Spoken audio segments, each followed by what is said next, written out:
Okay, hello everyone, welcome back to 428 Shibuya Scramble. So we're doing block, what is it, 16 to 17? 4 to 5.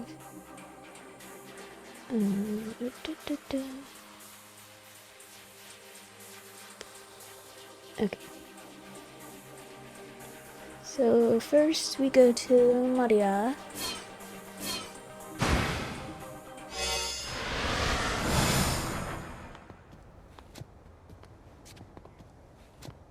I walk counter to the throng of people heading toward the scene of the explosion. There's a gun pressed against my back, leaving me no choice but to continue marching forward. I don't have time for this right now. There's something I need to do. My frantic sense of urgency grows and grows. Kanan. The only clue I have is that name, though there are hazy snippets that have surfaced in my memory provide no answers. Please, just tell me, I murmur. Do you know who I am? When the man with the cane doesn't answer, I stop in my tracks. I'm going to start shouting, I warn him. If you want to find out who you are, then do as I say. The barrel of the gun jabs more forcefully into my back. Once we find Hitomi Osawa, you'll remember, whether you like it or not. Guess I have no choice but to keep moving then. Are your memories really that precious to you? The man mutters as we start to move again. I'm taken aback by the question. Well, yes, I mean, isn't that pretty normal? There's a bit of a pause before he replies, his voice sad and distant. You're not going to remember just the good times, you know. What do you mean? I mean that sad and painful memories are going to resurface, too. I guess I hadn't really thought about that. But still, whatever kind of memories they are, they're all a part of me. I'm the person I am now because of the sorrow and pain, too. I want to remember. I want to remember who I am. The gunman directs me dispassionately along a series of quiet side streets. Right here. I stop at his words. In front of us is an old multi-tenant office building. We ride the elevator to the 8th floor, then use the emergency exit to take the stairs up to the rooftop. A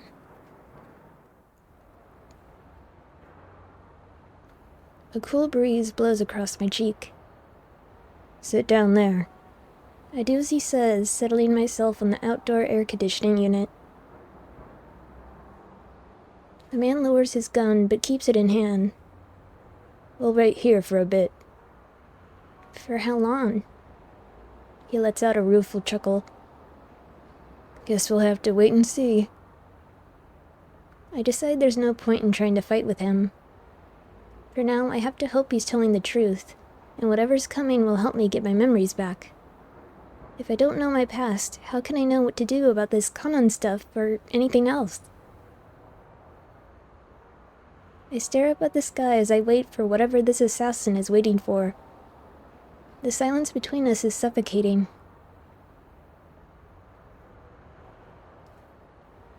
Finally, I can't take it any longer. Hey, so I think this is yours. I hold out the notebook I picked up earlier. The man's surprise is plain on his face. Where did you get that? I saw the picture inside. He snatches the book out of my hand. Then he flips through it, looking sad. I'm afraid that another agonizing silence is about to descend when he speaks at last. This is a picture of me and my childhood friends. His voice is low and quiet. We were inseparable back when we were kids. The boy here, he liked to fiddle with machines, always doing things like taking apart radios and whatnot and putting them back together. He was a total bookworm too, so he got picked on a lot. but I was always there to save him from the bullies. All of a sudden, the guy's in a sharing mood, I guess. I can feel his aura of murderous rage starting to abate. The girl here was the same age as us, but she felt more like a big sister. Whatever stupid things my other friend and I got up to, she was always willing to laugh it off. So, was this some sort of love triangle?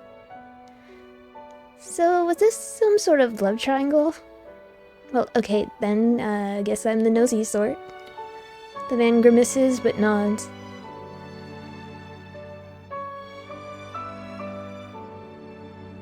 When we were in high school, she told me that she liked me. So the two of us started dating. And what about the other boy? I ask. The man casts his eyes down but doesn't answer. He was in love with her too, wasn't he? He was in love with her too, wasn't he? I wound up breaking up with the girl and he was furious with me for it. The man carefully slips the notebook into the pocket inside his jacket. I am incapable of making other people happy. Why's that? Because that's the sort of person I am. He lets out a little chuckle, then stands up and brushes the dust off his pants. He looks strangely lonely.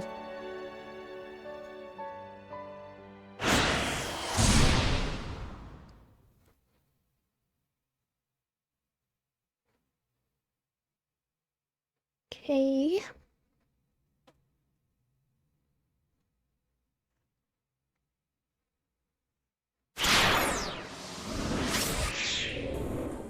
Achi.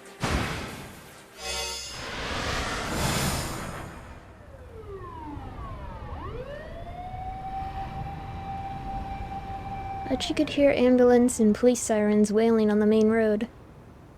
He looked down at Hitomi, slumped on a park bench beside him. "You're sure you're not hurt?" he asked quietly, offering her a bottle of water. "I'm okay," Hitomi took a sip from the bottle. "Thanks. I think I managed to calm down some." Some of the color had finally returned to her face. So, Achi began hesitantly, "inside that minivan."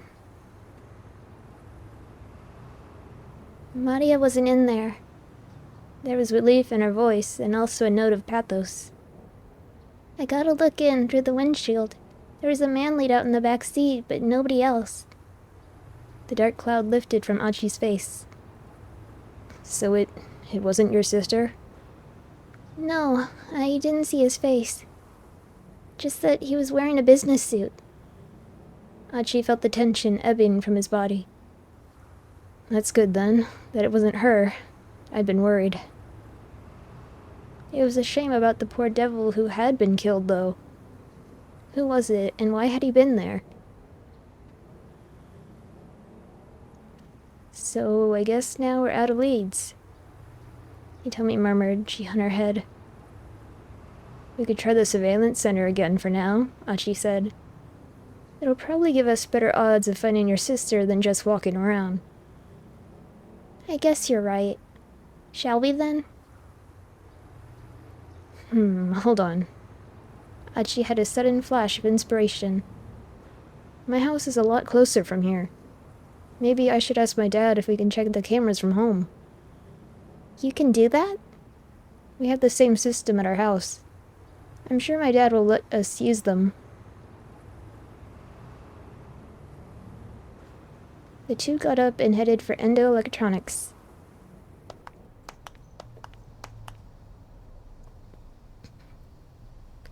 Achi decided to let his father know they were coming. He turned on his phone as they walked along. He'd had it off for a while, so first he checked his voicemail. There was one message. Wondering who might have called, he played it back. "Is this Achi Endo's personal cell phone? This is Dr. Seiki from Shibuya Central Hospital." "Seishi Seiki." Achi's expression stiffened. "Oh no, the sister!" He pressed the phone closer to his ear. There's been a sudden change in Suzune's condition. I tried calling your home as well, but got no answer. Achi felt the edges of his vision growing dim. As her brother, it would be good if you can come to the hospital as soon as possible. It's...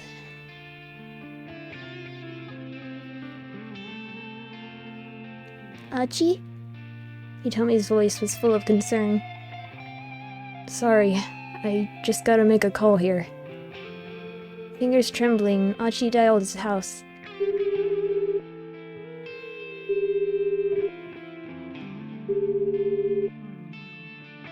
The phone rang several times before switching over to the answering machine. Damn it. Where the hell are you, Dad? What's wrong? Hitomi asked. It's Suzune. It sounds like things have gotten pretty bad. Well, then we need to get to the hospital right away, Hitomi said. She sounded as anxious as Achi was. We can't go yet. Achi shook his head quietly. First we have to save your sister. Hitomi bristled angrily at that. What are you talking about? She grabbed Achi by the arm and shook him. Right now, you need to be thinking about your sister. I can't. I made a promise to Suzune.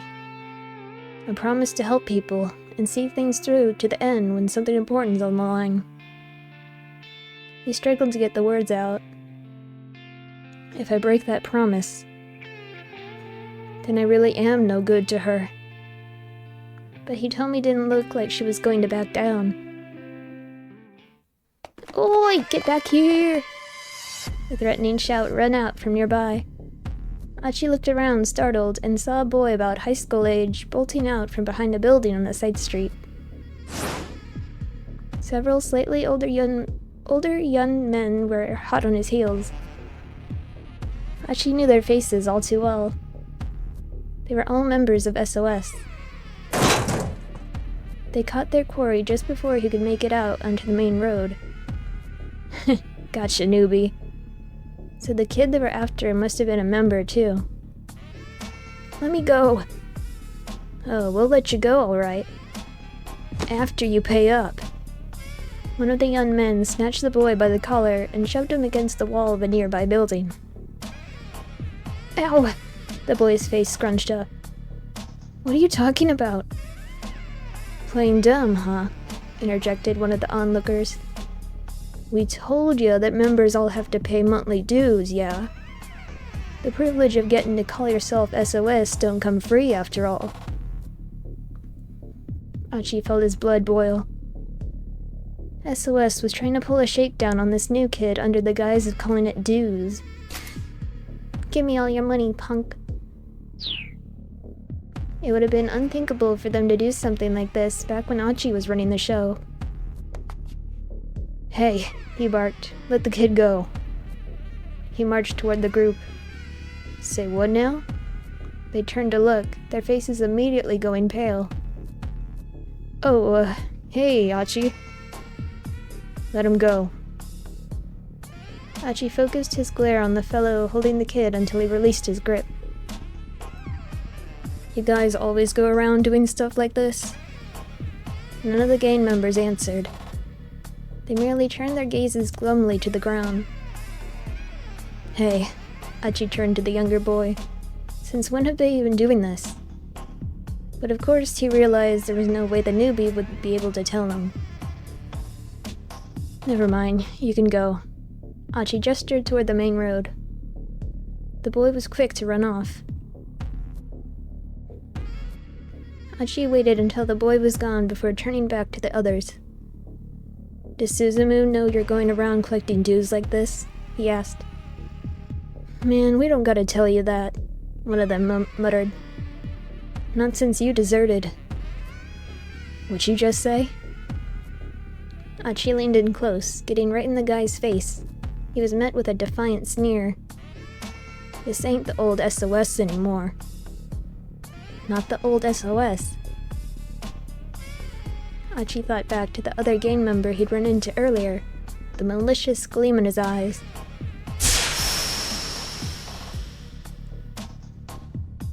That guy. Pretty sure he said his name was Kiru. Back when Achi had been with SOS, he never had let a guy like that get away with acting all high and mighty.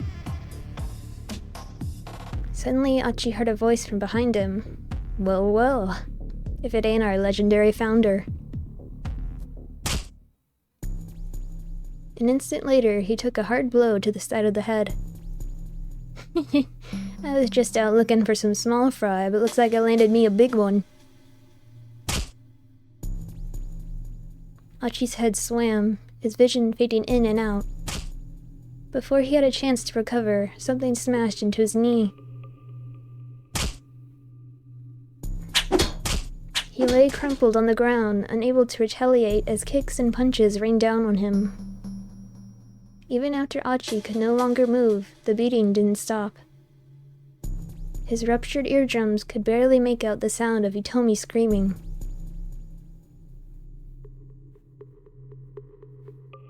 Hitomi, run. With his final plea silenced before it reached his lips, Achi felt his consciousness battered away.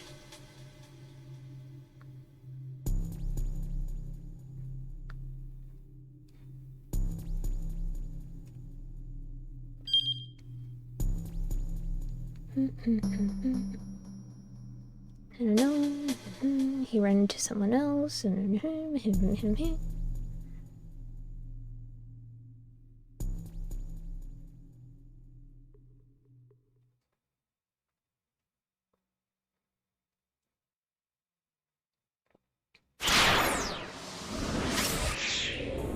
Kanu.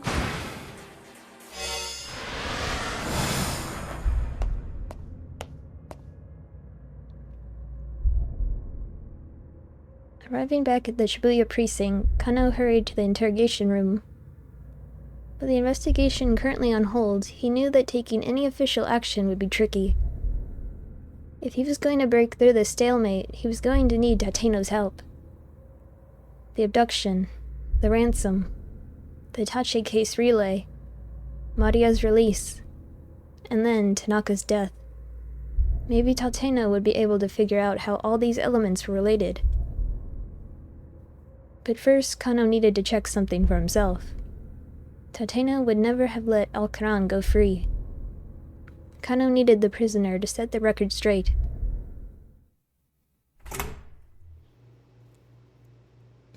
Alcaran sat in the precinct interrogation room looking brazen and cocksure.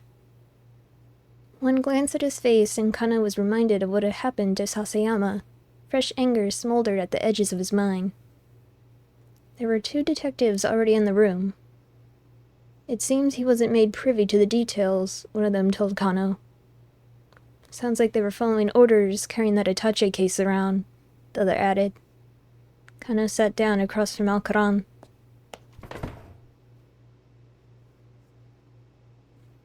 There's something I'd like to ask you, he said. We were just paid to do a job. I don't know anything more than that. His Japanese was imperfect, but he understood the language well enough. Tell me, how did you manage to escape from Detective Tateno? Escape? I didn't. A faint smile came to Alcaran's lips. He let me go free. Liar! Detective Tateno would never do that. Kano slammed the desk with his fist. I didn't have handcuffs on, did I? He took them off for me. This had to be a lie. It's not like there weren't other ways to remove a pair of handcuffs. After he took off the handcuffs, Alcaran continued, he pointed his gun at me. Cut the crap. Kano grabbed the prisoner by the collar. But Alcaran went on, unperturbed. He kept the gun pointed at me, but he didn't pull the trigger. So that's when I ran. Why would Detective Tateno want to shoot you? Because I saw him. Saw him? Saw him do what? Let me tell you something interesting, Alcaran said sardonically. There was that girl who was carrying the ransom, right? Kano pictured Hitomi standing anxiously beside the statue of Hachiko. That guy, Tateno, was trying to kill her. In a fit of rage, Kano drove his fist into Alcaran's face. His colleagues rushed to interpose themselves. Kano, calm down. Knocked to the floor, Alcaran gingerly fingered his split lip. And after I gave you such good info, too, he grumbled. Detective Tateno was assigned to protect Hitomi Osawa, Kano shouted. You can't expect me to believe your rubbish. He lunged around the table, ready to throw another punch, but his fellow detectives held him back. Alcaran looked away indifferently. It's your Detective Tateno you should be arresting, not me. That girl's going to get killed. You need to step in line, pal, Kano bellowed. Kano, his colleague shouted. You're the one who needs to step in line. Go and cool off for a bit.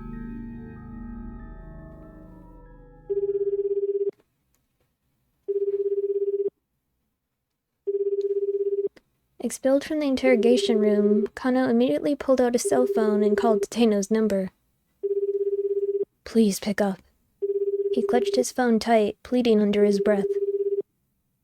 But Tateno didn't answer.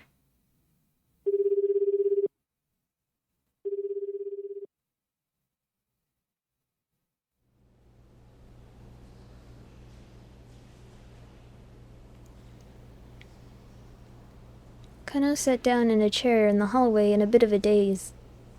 He found himself holding the present Sasayama had gotten for his wife. I have to do something. I just don't know what I'm supposed to do. His restlessness gnawed at him like a rabid animal. Hey, Kano. He looked up to see Kuze standing beside him, his expression grave. I have an update on Sasayama, the director began. Kano swallowed the lump in his throat. It seems the knife went in deep enough to do some organ damage. He's in critical condition. I see. Kano bit his lip hard. His handkerchief, red with Sasayama's blood, clung to the wrapping paper of Sasayama's present. Kano peeled it away carefully so as not to tear the paper beneath. What's that? Asked Kuze. Sasayama had me hold on to this for him. It's a present for his wife. Ah, I see.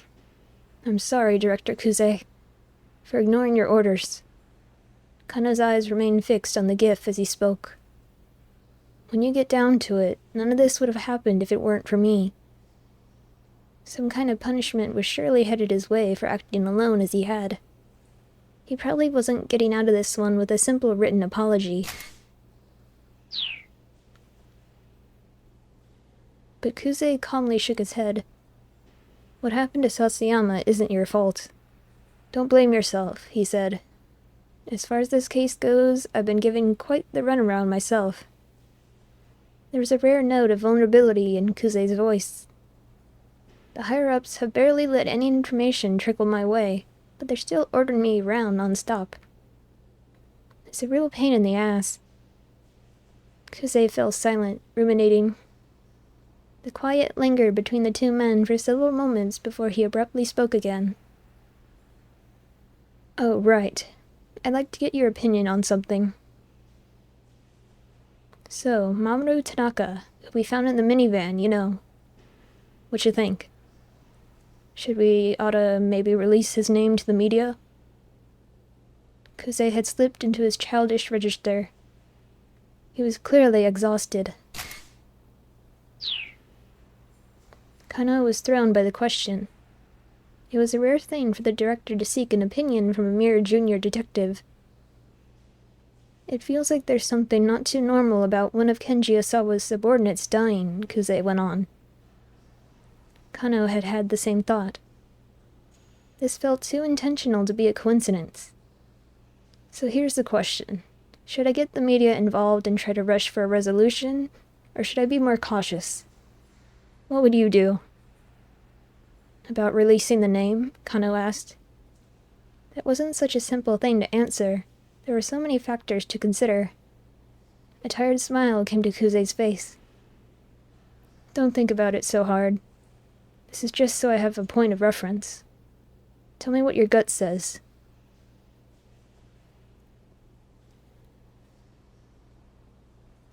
Hold back for now.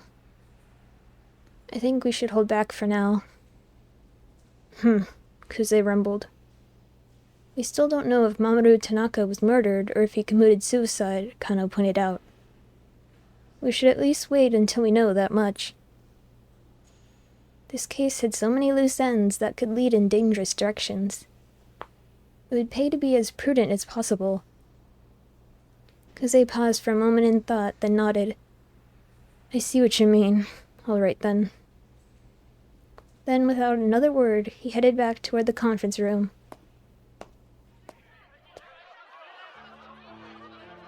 On the TV, the governor's press conference was still going on. I've just requested that each of the railroad companies, starting with JR, stop running trains through Shibuya Station until further notice. As far as the roads go, Route 246 has already been closed to traffic. The executive looked pale as he spoke to the crowd. Is there any possibility of a bioterrorist attack? What about the people who are still in Shibuya? The reporters unleashed a barrage of questions. The governor's face scrunched up. As I've already made clear, this is not a complete blockade. There's nothing to stop anyone from leaving Shibuya on foot. Isn't what you're describing de facto martial law? Spat one reporter. Of course not, the governor snapped. You should be well aware that martial law is illegal. I couldn't declare it even if I wanted to. If you wanted to? So this is a bioterrorist issue then. I never said anything of the sort. The press conference was devolving into chaos. Kana was unsurprised given the circumstances. Still, everyone was doing their best insofar as they knew how. So why not me, Kano thought. It doesn't matter what I do. I just want to be doing something. Just letting time tick by without trying to take action was more than he could bear. Kano...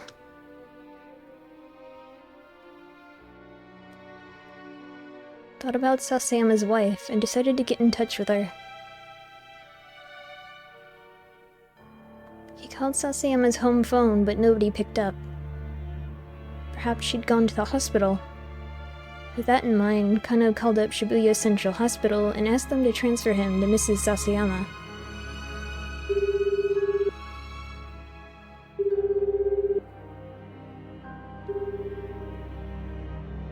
After a little while, a woman's voice came through the receiver. Yes, this is Mrs. Sasayama. Her voice was thin and reedy. My name's Shinya Kanyo. I work with your husband on the force. What happened? He didn't know what to say. He couldn't find the words. I wish that I'd been there, when he'd gone to make that arrest, he blurted out at last. I should have tried to get there and back him up sooner. If I hadn't been too late. He trailed off, hoping he hadn't said too much. Sasayama's wife answered in her gentle, quavering voice. Thank you so much for your concern. I'm glad that my husband is lucky enough to have a colleague like you. No, I couldn't. I married a detective, Mr. Kano. I prepared myself for the possibility that something like this might happen. But she certainly didn't sound like she was prepared. Kano felt a biting pain in his chest. Your husband gave me something to hold on to for you. I'd like to give it to you if I can. Oh? Well, certainly, but I'd like to stay here by his side today if possible. Of course. I'll head over to the hospital myself then. I hope you don't mind if I pay a visit. Oh, of course not. Sorry to trouble you like this. Thank you so much. Kano hung up, then hurried out of the precinct.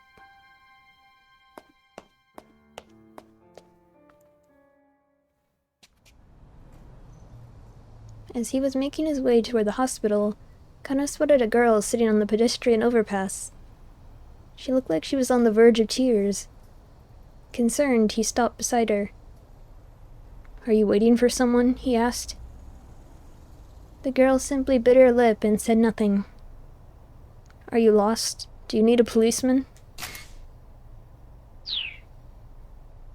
Again, the girl gave no answer. "Where did you come from?" Kano tried. Still nothing. He had just decided to go and call for a female officer when the girl hesitantly spoke at last. "Heaven Publishing." After a little coaxing, she told him where that was. It turned out it was on the way to Shibuya Central Hospital, not too far from where they were now. "Why don't I take you there then?" Kano said. "I'm already headed in that direction anyway." The girl seemed a bit reluctant at first, but eventually she agreed to go with Kano. Kano parted ways with the girl outside the building where Heaven Publishing was located. He noticed that she hesitated to enter at first, but eventually vanished inside.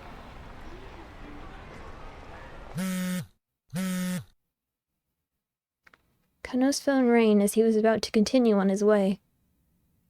When he peered at the incoming call display, his heart nearly stopped. There was Tateno's name. Kano quickly pressed the button to accept the call. "Detective Tateno? Detective Tateno, is that you?" There was a whole mountain of things Kano wanted to ask. Just what had he been doing this whole time? Why had he let Alcaran go free? And what had happened to Hitomi? But while he was trying to decide what question to pose first, Tateno spoke. "I've secured Maria Osawa." "What?" The word came out as a startled gasp. "Detective Tateno, you have to bring her here ASAP. Right now, she's..." Tateno cut him off. "You need to bring Hitomi Osawa to my location at once." "Hitomi Osawa?" "Yes. I heard over the wireless that the man from the US Embassy had her in custody." Kano hadn't been listening to the most recent wireless traffic. Apparently Stanley had managed to find Hitomi. But what was Tateno getting at here? Wait, hold on. What for? I mean, why do you need me to bring Hitomi Osawa to you? There was no reply. "Detective Tateno, answer me. Please." Tateno replied as if he hadn't heard Kano's questions. "There's an office building in Nanpedai called South Hill. I'll be waiting for you on the rooftop. If you don't bring her, I'll kill Maria." With that grisly warning, he hung up. Kano's hand went limp. His phone slipped from his grasp and fell to the floor.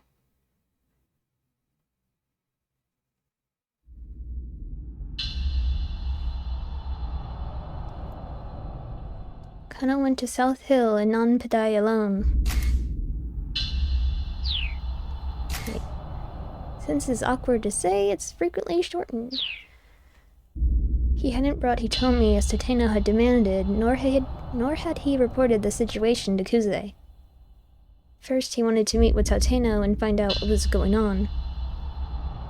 He took the elevator to the 8th floor. After that, he had to take the stairs to the rooftop.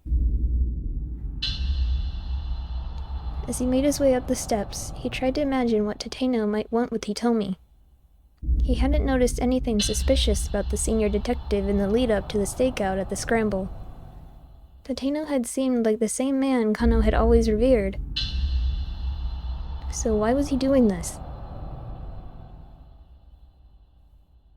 Kano couldn't think of a reason. Reaching the top of the staircase, he at last stepped out into the open roof.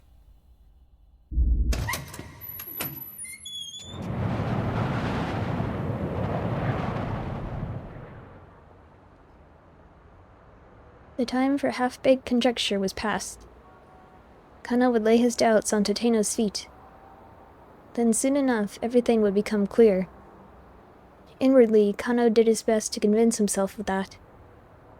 A warm breeze blew against his cheek. He took a look around, but saw no sign of Tateno. "Detective Tateno, where are you?"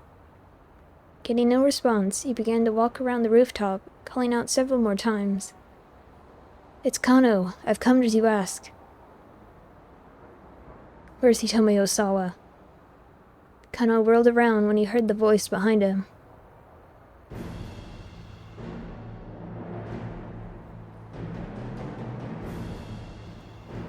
Tateno stepped into view from behind a water tank. He led with him a young woman bound and blindfolded.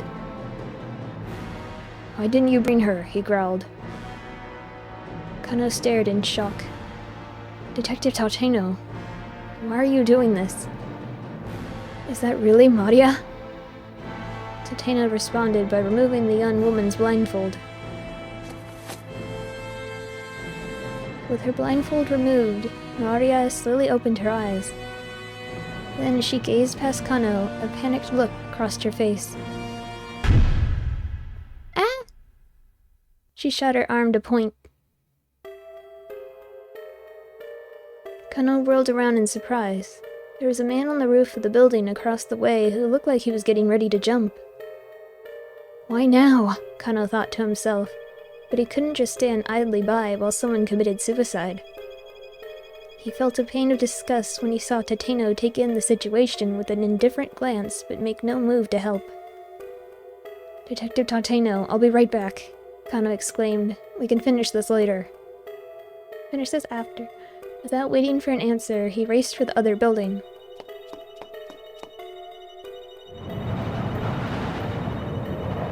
When he got to the second rooftop, the man was still there, staring down at the ground below. "Don't do anything rash," Kano warned, hurrying toward him.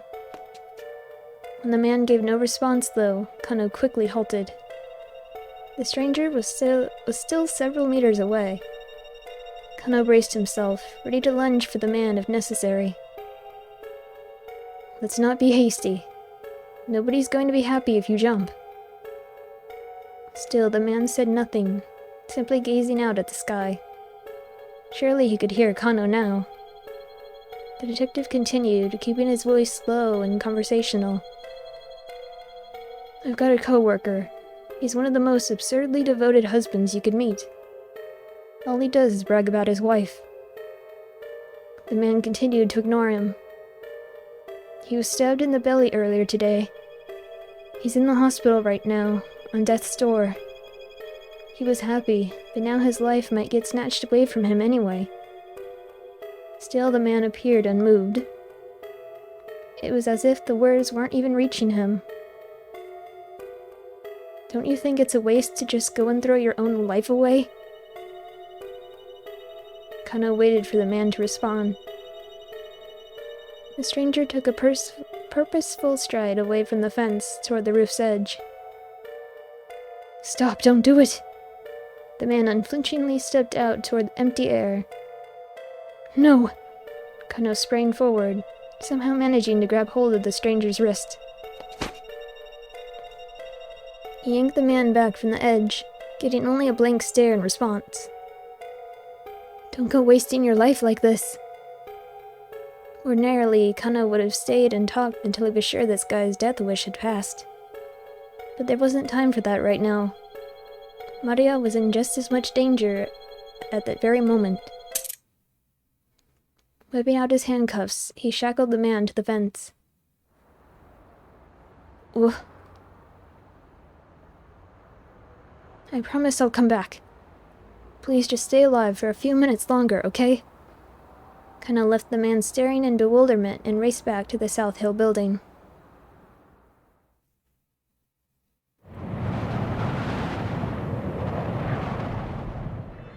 When he got back to the roof, no one was there.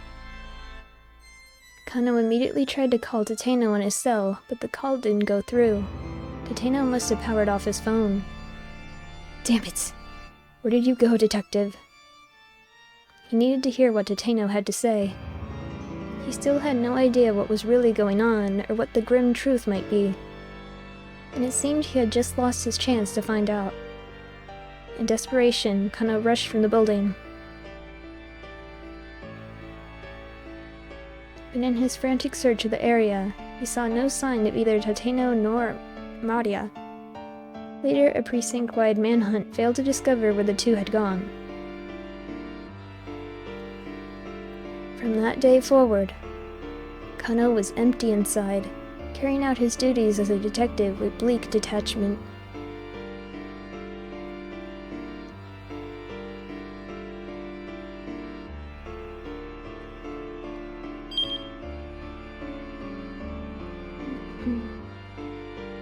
Norikawa had turned up in the room.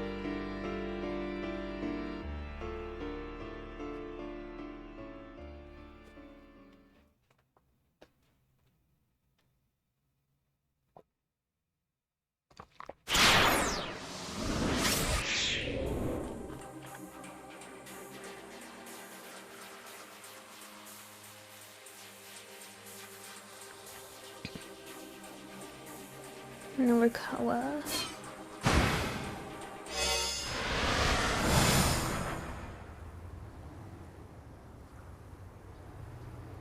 Norikawa needed to get back to the editing office right away. But despite the urgency, he barely stumbled along. He was swaying on his feet, only half aware of where he was even going. No, this is all some sick joke. He just couldn't accept that Toyama was dead. He let out a lifeless sigh. A cynical smile crept onto his face. The man always did insist on having his own way. But killing himself? Back when he was still a novice reporter, Norikawa had written a piece about a middle school girl who committed suicide. The school had made a statement denying that bullying had been a factor, and so most of the media had reported that she suffered a nervous breakdown over entrance exams. But something about the case had kept nagging at him. Had her death really been a suicide? The more people he interviewed about the incident, the more his doubts grew. The city news editor, however, would not allow him to conduct a follow-up investigation. And the reason why was simple. This was the sort of thing that happened every day. They couldn't waste time on a case that was already on the books. It was more important for a reporter to find new stories than to squander time engrossed in a case that was old news. Norikawa understood the editor's decision well enough, but that didn't mean he had to like it. He'd been sulking up on the roof, slowly nursing a cigarette, when the paper's local news copy editor, Toyama, happened to drop by. Did they say no to the follow-up interviews? Toyama asked. About that girl's suicide. Chiharu Fuyusiki?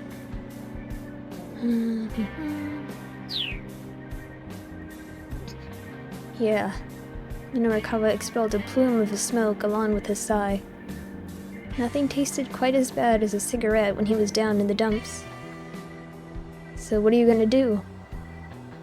I'm not gonna do anything, Norikawa said. Editor told me no. Oh, editor said not to. You sound like a child. The rebuff made Norikawa's temper flare. There are other interviews to do.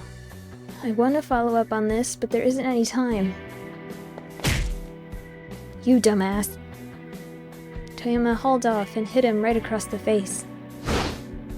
What happened to I write what I feel in my heart? That's the one thing I refuse to back down on. What happened to the guy who used to bitch at me like that?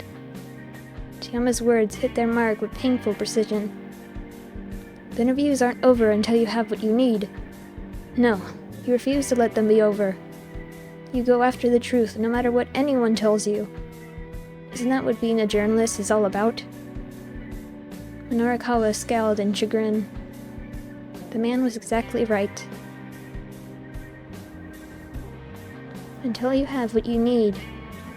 Those words had stuck with Norikawa ever since.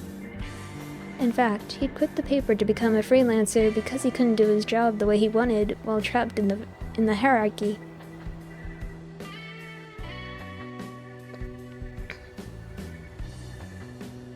What is this? Now he wondered, what if Toyama hadn't killed himself, but had instead been the victim of a terrorist attack? But after considering the idea for a moment, he thought bitterly, so what? The reasons and the details hardly mattered at this point. What mattered was that Toyama was dead. Norikawa sat down listlessly and stared up at the sky. The blank swathe of blue made him feel all the more worn out. Just what had all the days running around been for? He felt so empty, so hollowed out by loss. All his motivation had drained away. He had no idea what he should do next.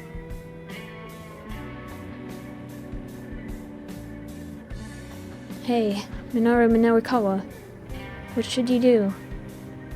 He tried to listen to his inner voice.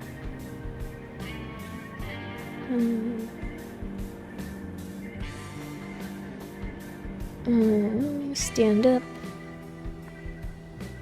Stand up. Right now, you just need to forge ahead. Yeah, that was his only option, really. He couldn't just let things end like this. And he still didn't have what he needed for his articles, so... Norikawa took a deep breath, readying to get back on his feet.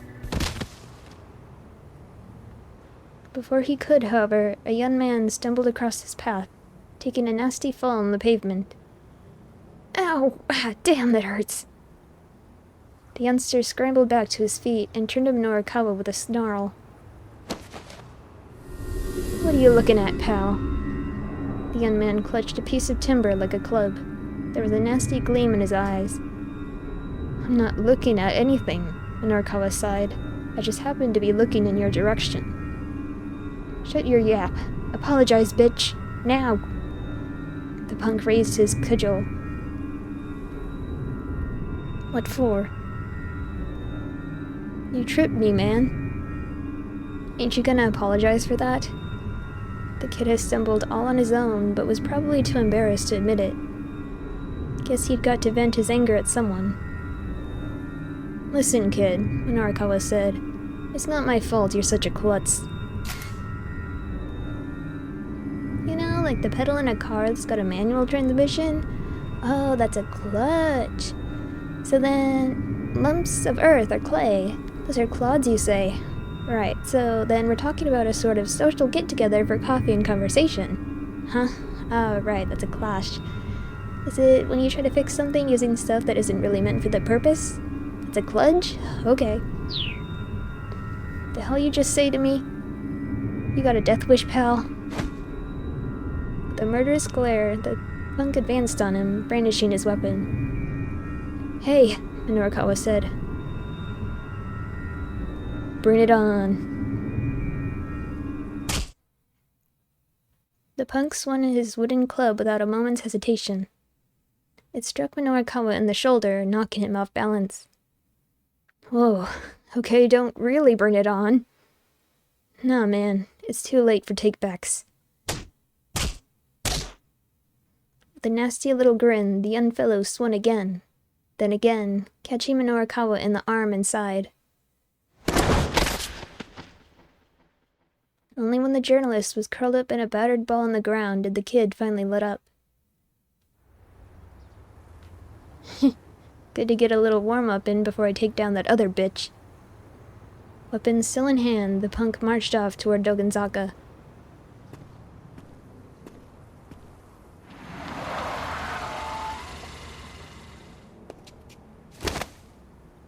Hey, are you okay?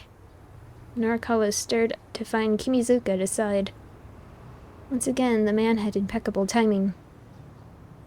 Do you need a ride somewhere, maybe, sir? The driver asked, keeping his tone polite.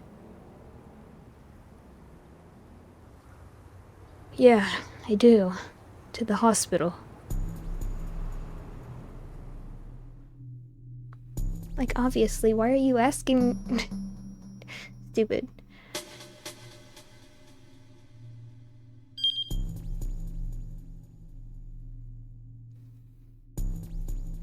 You see someone just collapsed in, like, a pile of blood, and you're like, oh no, do you need me to take you somewhere? Like, I'm dying over here, what? Anyway. Norikawa... Stumbling man...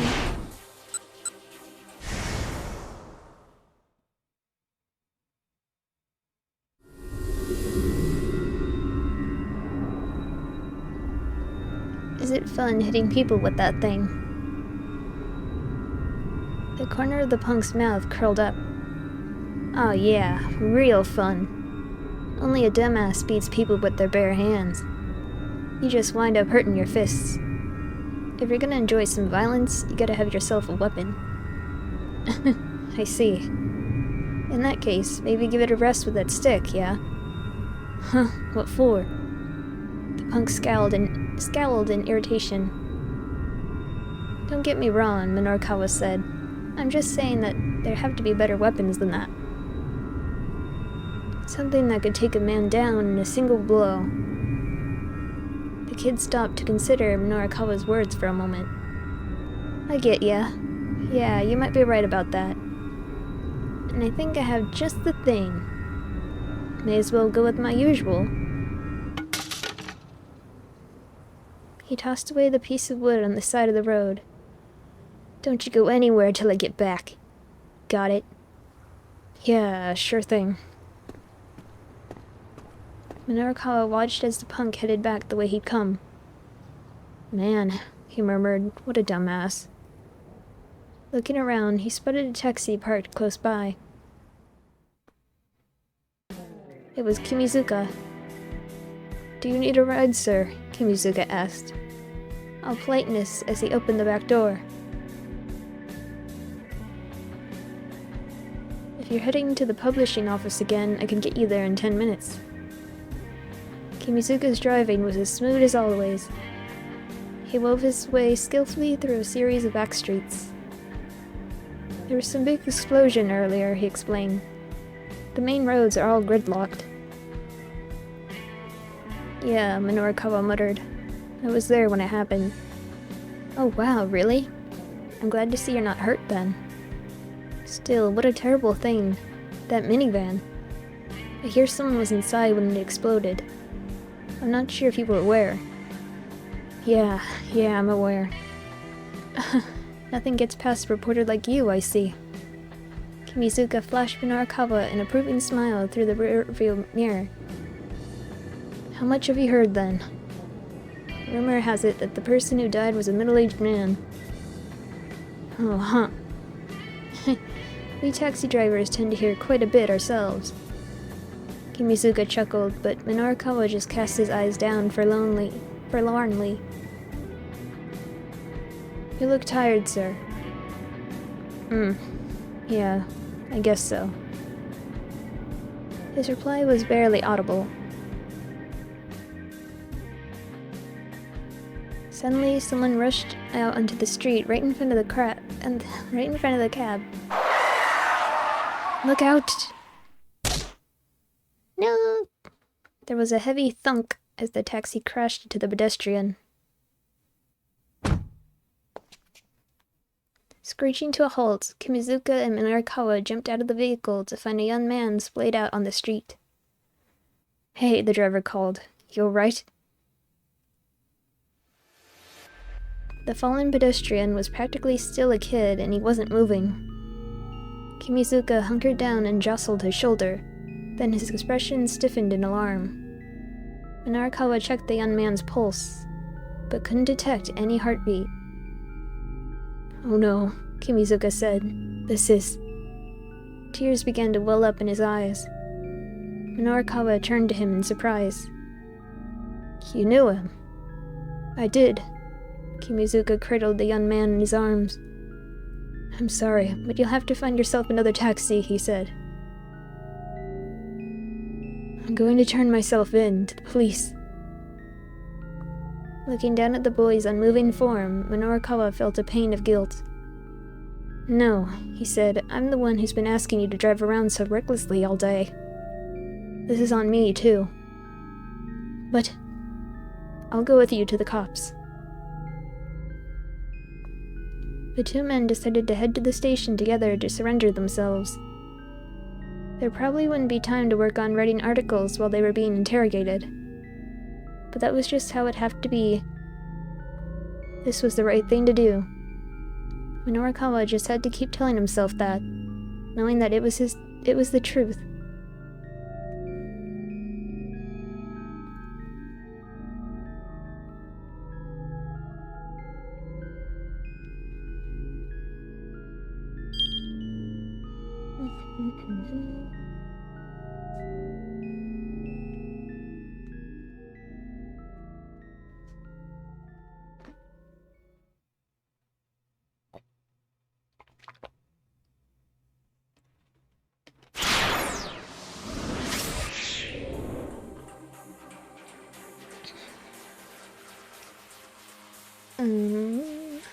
Achi.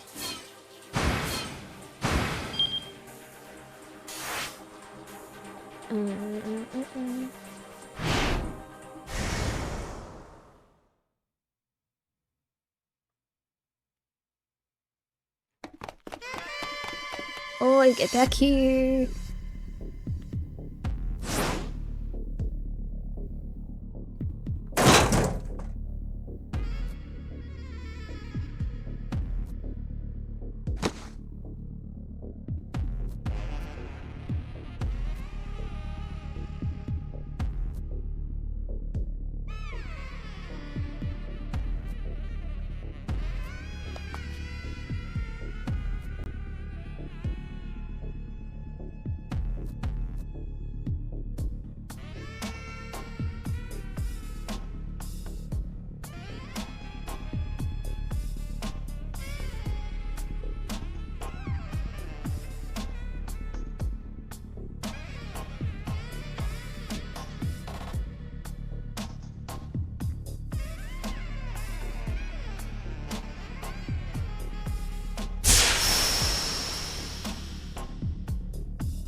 Now it seemed like all these young fellows were ready to follow suit, eager to take him down a peg. You're old news, pal. Ain't your business to tell us how to do things. Achi felt a confusing flood of anger and sadness that he couldn't quite control. I'm not messing around here, you guys. He grabbed the nearest punk by the collar and hefted him in the air. Then someone shouted from behind him. Hey, what are you doing? Achi put the guy down and turned around to see Suzumu standing there. Mind telling me just what's going on here, Achi? Suzumu flashed his underlings a sharp glare. They immediately took to their heels. Achi wasn't about to just let them go. He raced after them. Hey, get back here! The gang members sprinted away at full speed. They scattered in different directions to throw him off, but Achi wasn't going to let them get away that easily. He kept after the ringleaders as they headed down the Nanpedai area, darting down a narrow side street. He could see an intersection up ahead. Achi sped after them, making sure not to take his eyes off them for a second.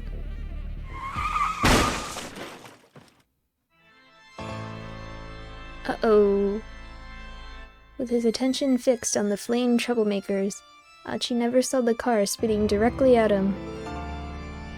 By the time he registered the impact against his side, he was sailing through the air.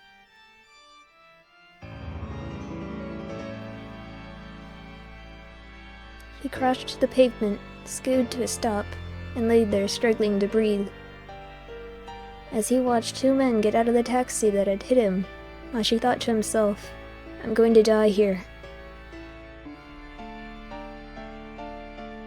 He'd been too careless. It was too late to walk that back. He could hear the sound of his own heart beating all too slowly. And then, he heard it stop.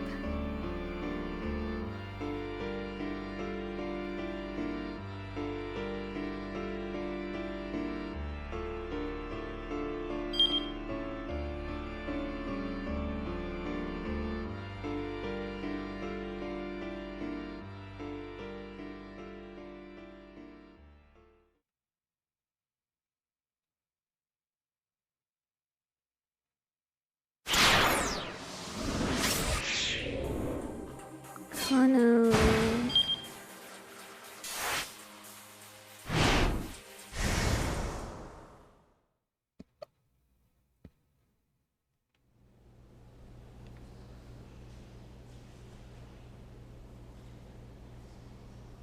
Kano sat down in a chair in the hallway in a bit of a daze. He found himself only the present, had to do something.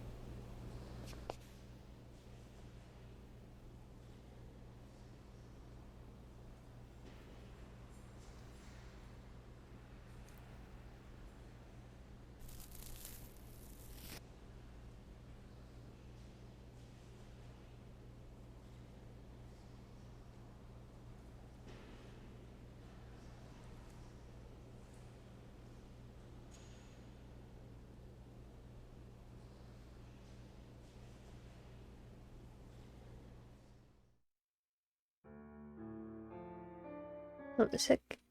The Osawa case is over now. Put it out of your mind. I'm assigning you to a new investigation. Kano heard no blame in Kusei's voice. There was a fatal car accident over in Nanpadai. The culprits have turned themselves in, I hear. I'd like you to go take their testimony. Ordinarily, Kano would have objected to such an arbitrary change in assignment. Punishment or no, he would have begged to stay on the Osawa investigation even if it was officially on hold. But now, his heart just wasn't in it. Understood, sir, he said with a nod. Kusei handed him a briefing on the accident. It was a taxi driver and his passenger who'd surrendered themselves to the police. Kano leafed through the paperwork as he headed for the interrogation room. Being immersed in the hustle and bustle of the Criminal Affairs Division felt like a return to normalcy. The events earlier in the day gradually faded from his mind. And while part of him wanted to hold on to the sense that he'd been in the midst of something unusual, something important, his lingering regrets were soon buried under the clutter of the day-to-day.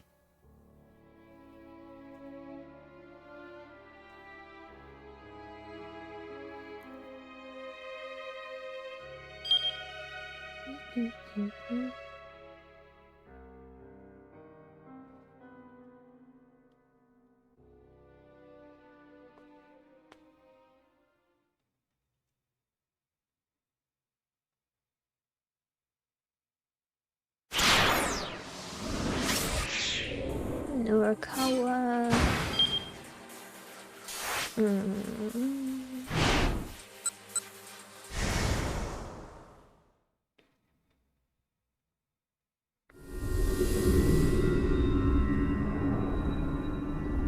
Alright, I'm sorry. Getting dragged into a street fight was not what he needed right now. It was better to just apologize and be done with it. Should have shown me that kind of respect from the start. The punk shook his head, muttering under his breath. Another dumbass gotta get taught some manners. With that, the young thug headed off in the direction of Dogenzaka. Minorikawa looked around. He noticed a taxi idling nearby. It was Kimizuka. "Do you need a ride, sir?" Kimizuka asked, all politeness as he opened the back door. "If you're heading to the publishing office,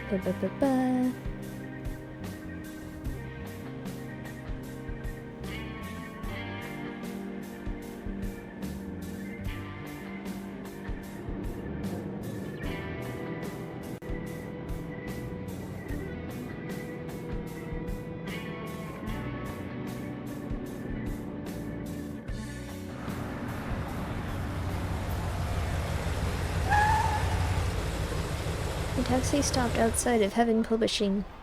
Minorikawa left a 1,000 yen bill on the seat and exited the cab. He was stumbling his way toward the building when someone called out to him. "Mr. Minorikawa!" Huh. For a moment, Minorikawa didn't recognize the man now idling his sedan at the curb, but when he took a closer look, he realized it was Kenji Osawa.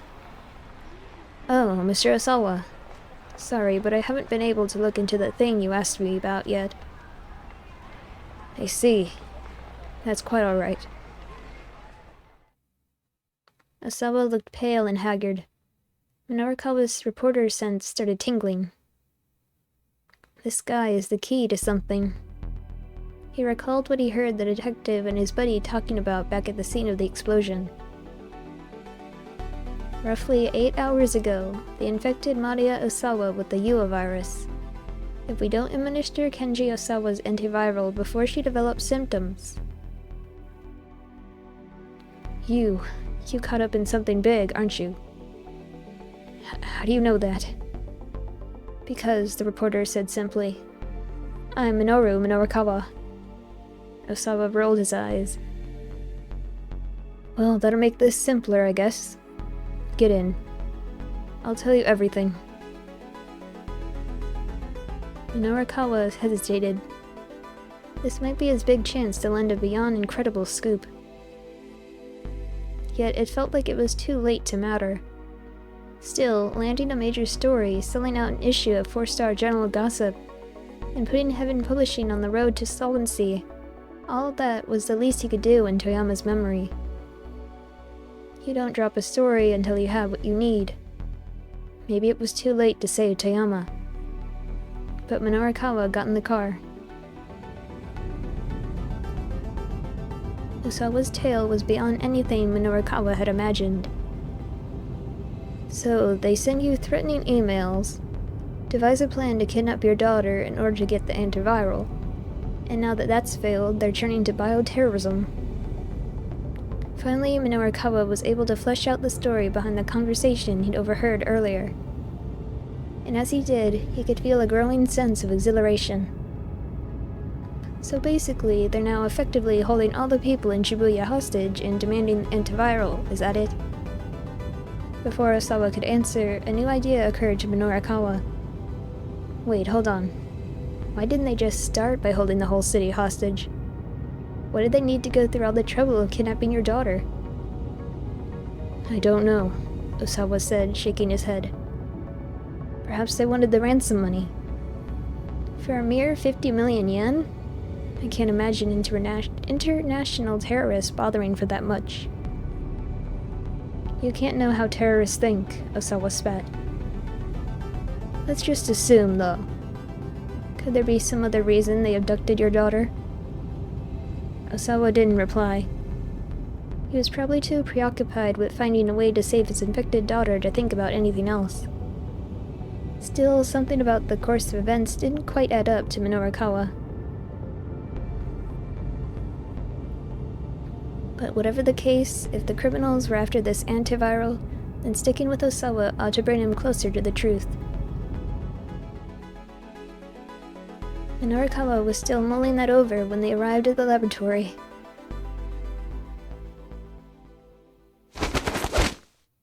The two men hopped out of the car and were immediately rushed by a pair of security guards who subdued them in a matter of moments. Hey, Minorikawa protested. What the hell is this? Unhand me, Osawa yelled. I'm Kenji Osawa. This is my lab. This is my laboratory, SpongeBob. But evidently that didn't matter to the guards.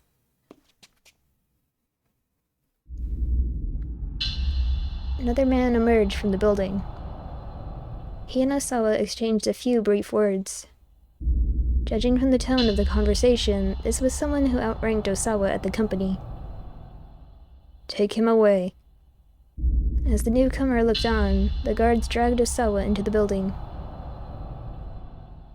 Hey, Minorikawa shouted at the man as he began to walk away.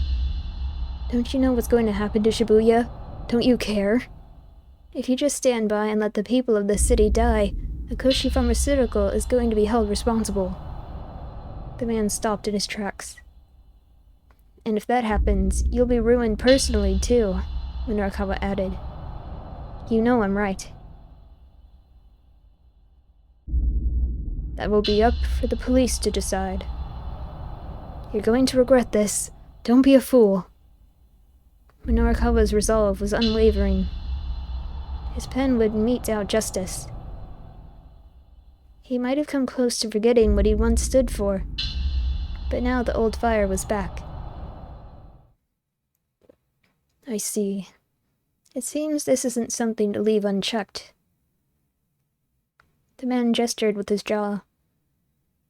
Take him as well. More security guards surrounded Minorikawa. Hey, stop it. Let me go. But though he struggled fiercely, there was no escape. Once he was dragged through those laboratory doors, Minorikawa never wrote another article again.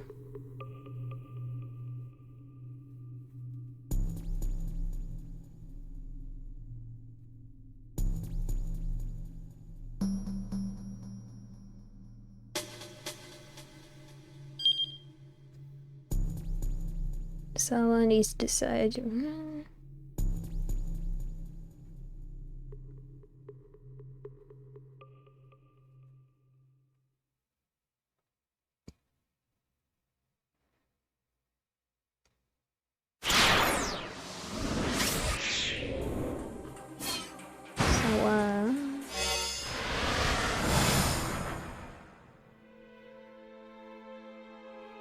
I don't want to know how people feel.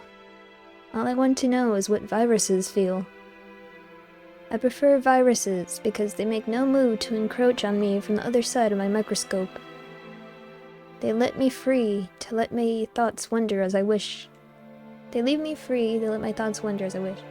And while it may be true to say I understand viruses, I have never been able to understand my fellow humans. I don't know them. I don't know a single fundamental thing about them.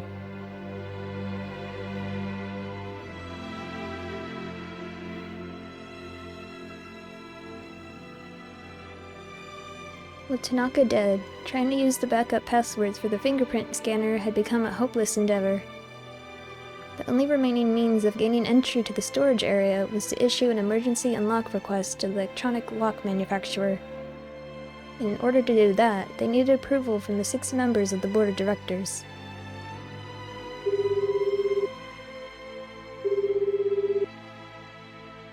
Returning to his study, Osawa called Makino's personal cell phone.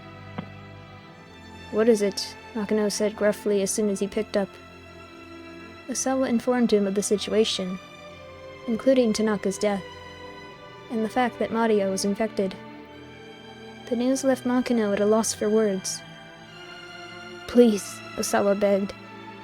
You need to hold an emergency board meeting. Makino was silent for a few moments. I'm afraid I can't do that. Why not? Are you just going to sit by and let my daughter die? Osawa raged. And not just her. If Maria goes symptomatic.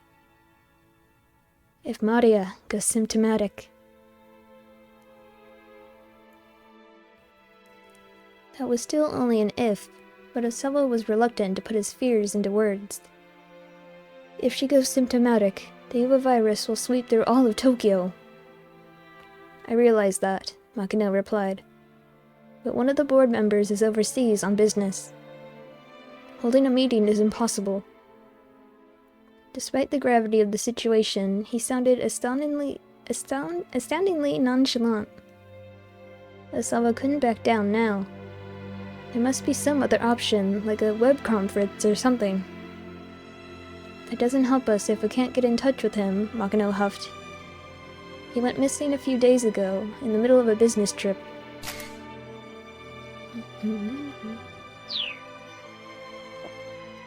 Osawa was almost too appalled to be angry.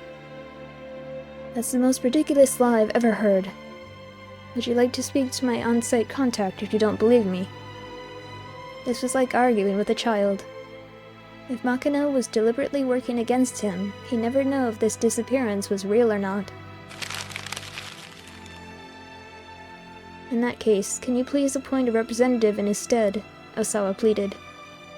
Selecting a representative is a complicated process. Even if we started right now, it would take until sometime tomorrow afternoon to complete. Tomorrow afternoon. By then, it would be too late for any of this to matter. Sir, can't you see how absurd the things you're saying are? What would you have me do? Makino barked. These are the realities of corporate politics. I understand, sir. You'll do nothing for my daughter. That's what you're saying. That's not what I'm saying, Makino replied. Look, I'll see what I can do to appoint a representative more quickly. He hung up.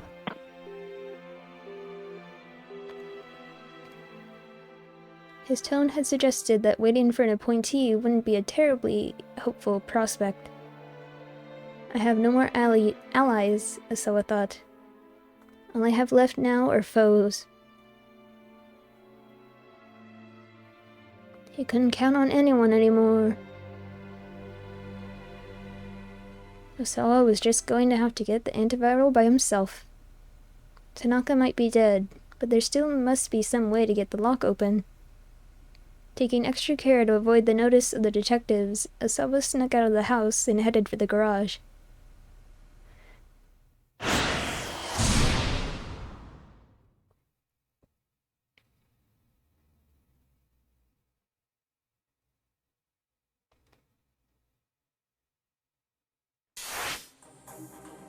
Urikawa...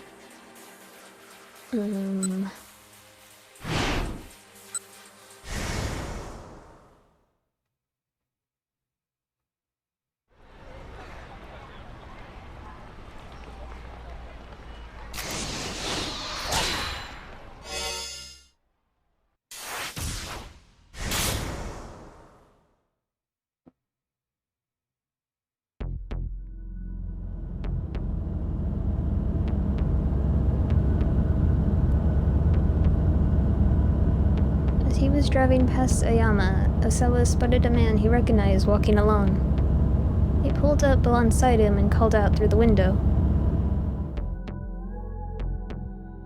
Mr. Minorukawa. Oh, Mr. Osawa. Sorry, but I haven't been able to look into the thing you asked about yet. I see. That's quite alright. The business with I and Tanaka could wait until later. Right now, he needed to focus on protecting Shibuya. If he didn't get his hands on that antiviral... You're caught up in something big, aren't you? How do you know that? Because I'm Minoru Minorukawa. Well, the man's egotism had some justification. Maybe he didn't know the details, but he clearly had some inkling about Osawa's situation. Something clicked in Osawa's mind. He was up against the wall. The cushy pharmaceutical had told him they were going to just let Maria die. He was past the point where he could resolve this peacefully, but he was not going to forgive. He's not going to give up without a fight. When it came time, Osawa was sure this man could help him. Well, that'll make this simpler, I guess. Get in. I'll tell you everything. Minorukawa thought for a moment, then got into the passenger seat.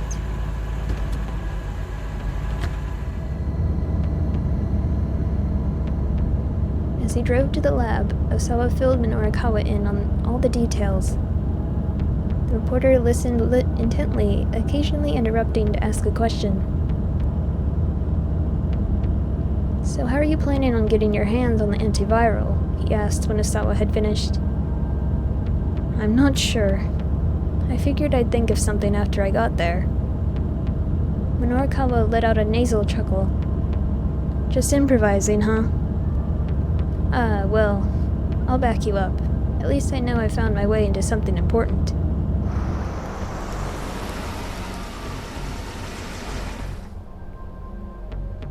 They pulled up outside the lab, and the two men got out of the car. Ba-ba. Immediately, a team of security guards burst out through the gate and forced Osawa to the ground. Hey, Minorukawa protested. What the hell is this? The guards had grabbed him as well. Unhand me, Osawa yelled. I'm Kenji Osawa. This is my lab. Mr. Osawa, Minorukawa shouted. What the hell's going on here? But Osawa was just as confused.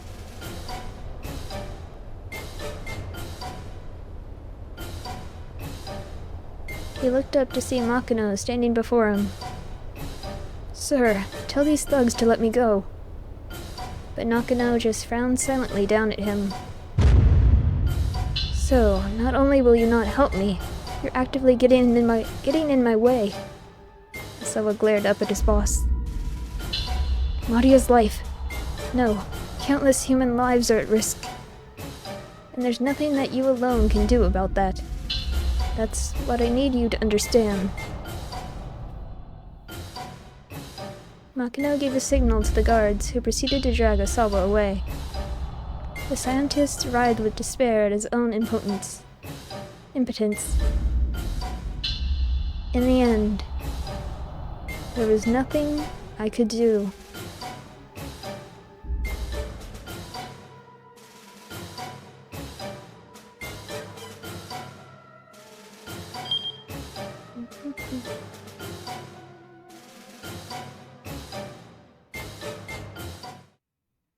Do do do do do.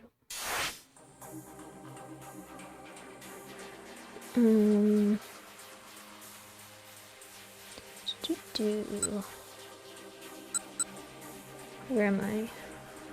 No allies.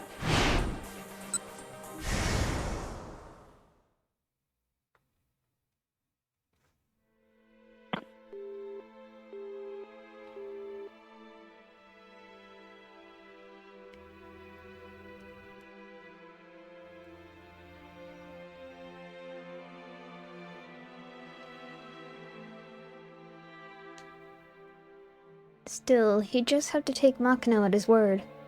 Right now, that was his only course of action.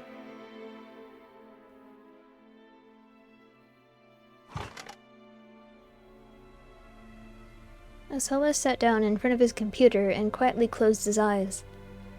If only I could just go to sleep and wake up tomorrow morning and find all of this resolved. All I'm asking for is a miracle. But he knew reality would never be so kind. He could hold his eyes shut as long as he wanted, and it wouldn't make this hopeless situation go away. He felt the anxiety welling up inside him until it seemed like he was going to explode. Needing a distraction from his helplessness, Osawa opened up the Ayanet. He knew this was mere escapism, but he couldn't just sit and do nothing while waiting for Makino to call back. He posted a new topic with the title, Aya Fortune Teller.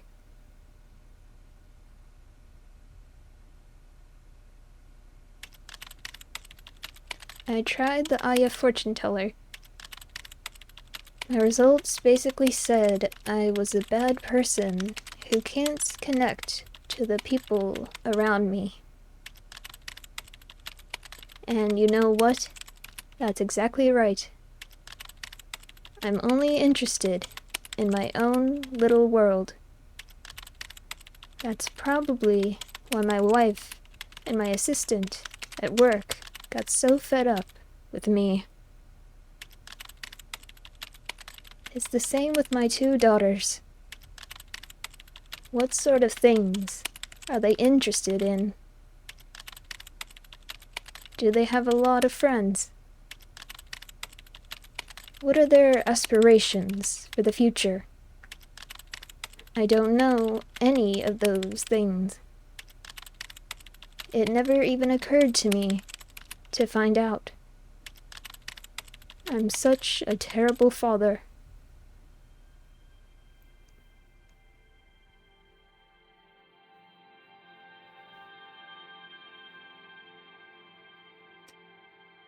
Osawa's fingers ceased their tapping on the keyboard as he thought back to when Maria and Hitomi were younger. "Daddy! Daddy!" The 2 girls would follow him around like a pair of puppies. Their father was their everything. That much was clear just by looking at their faces. He felt a ticklish giddiness at having his girls cling to him so. He never felt anything like it in his life. But there were times where he also found it tiresome.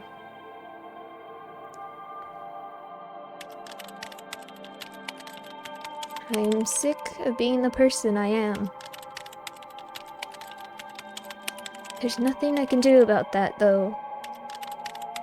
I'm sure it's far too late for me to change. He poured out all his negative emotions into his post. He felt like stream of consciousness drivel. It felt like stream of consciousness drivel, but he didn't hesitate to write it down all the same. I guess I'll move to Minorikawa.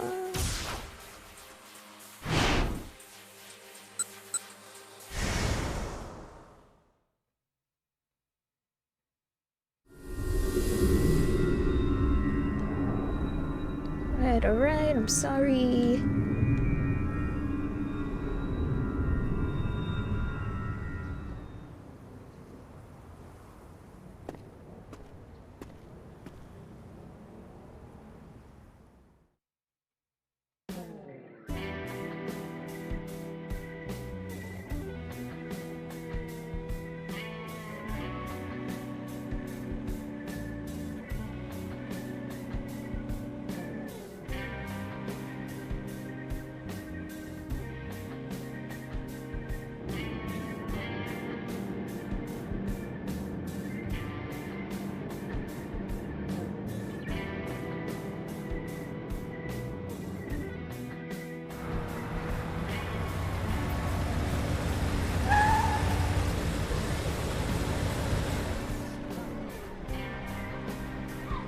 Sir, the driver called after him. Minorikawa turned back around.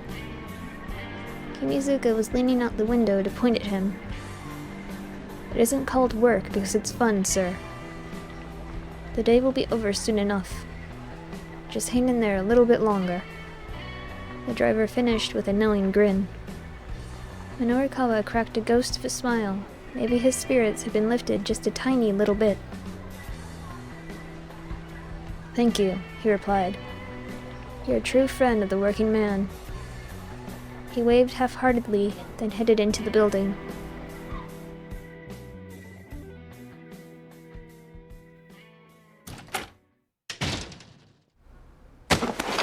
Mr. Mino!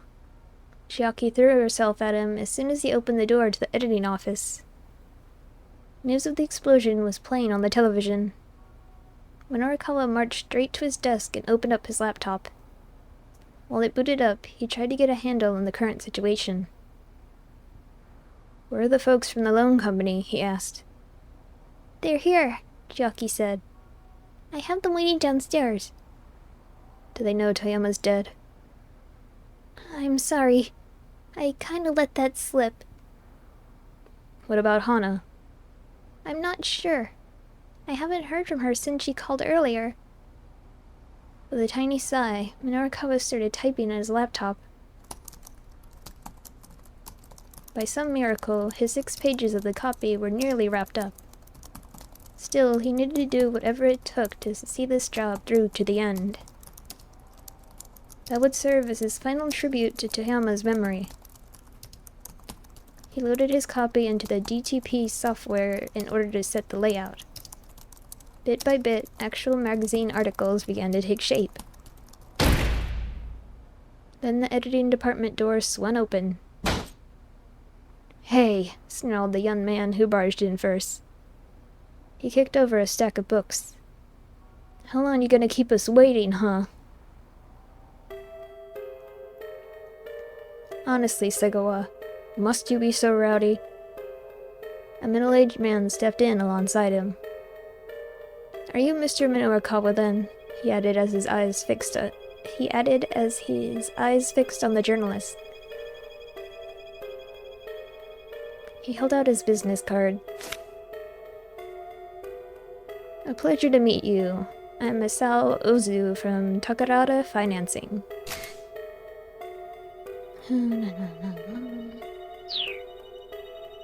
My deepest sympathies about Mr. Toyama. However, I'm afraid that we do need you to give us back the money we loaned. Despite his polite tone, the threat in his voice was plain. Look, next month's issue of 4-Star General Gossip is definitely coming out. Can you please wait for payment until we have the funds from those sales? Minorikawa asked. That was exactly what Toyama's plan had been, after all. Well, we certainly aren't monsters. If the magazine is going to be making you money, we wouldn't mind delaying another month. You really mean it, Chiaki chirped. To clarify, that would be the case if Toyama were still alive. Releasing the next issue is all well and good, but with Toyama gone, so too is the company. That will make full repayment of what we're owed impossible, I expect. Then what do you want us to do? Minorikawa asked coldly. How about we just cut to the chase? Growled the younger man, Sugawa. Dig out your ears and listen up. Chiaki recoiled in a panic, and Minorikawa held up an interposing hand. Knock it off, he said. You're scaring the young lady. A thin smile came to Ozu's face. All we want to know is where Mr. Toyama's daughter is. Yeah, that's right, Sugawa said. Tell us where the girl is. No way! Chiaki squeaked in protest. Hana's just a little kid. She doesn't have any responsibility to pay back the... Ozu didn't let her finish. We're aware of that. Nevertheless, we'd still like to know where she is. The law didn't matter right now. Guys like this had all sorts of ways of earning money out of people. It was clear from the looks on their faces that Ozu and Sugawa had some wicked scheme up their sleeves. Unless, of course, you would prefer to take on Toyama's debts, Mr. Minorikawa. You're quite the accomplished reporter, after all. Take on his debts, huh? Minorikawa didn't know how much Toyama had borrowed. But it only took one look at these guys to tell him it was no small sum. How about it? Ozu asked. The way you land scoop after scoop, I'm sure you'll be able to repay us in full before you die. Minorikawa fiercely returned to stare. Okay? Alright. I'll take on the debt. Minorikawa's tone was resolute. But not just yet. Let me finish up this job here first. Very well. I suppose we can wait at least a little while longer.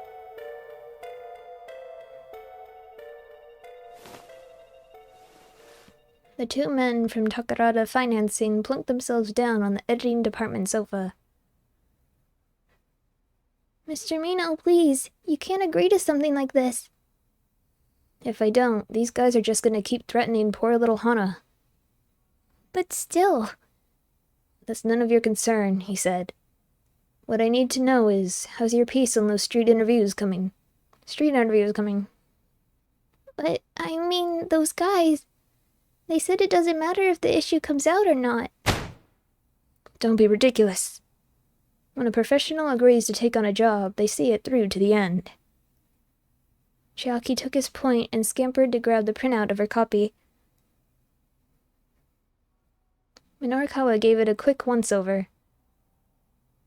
He saw immediately that the piece was lacking in structure.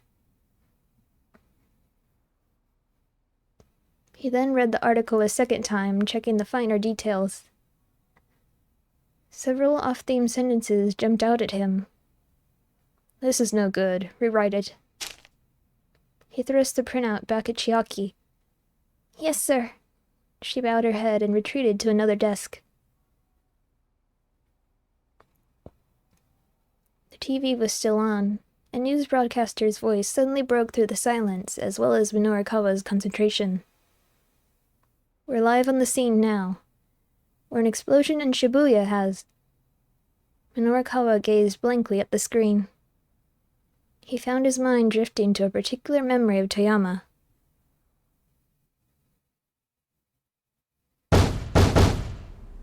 The door looked like it might fall apart at any moment, but Minorikawa didn't care.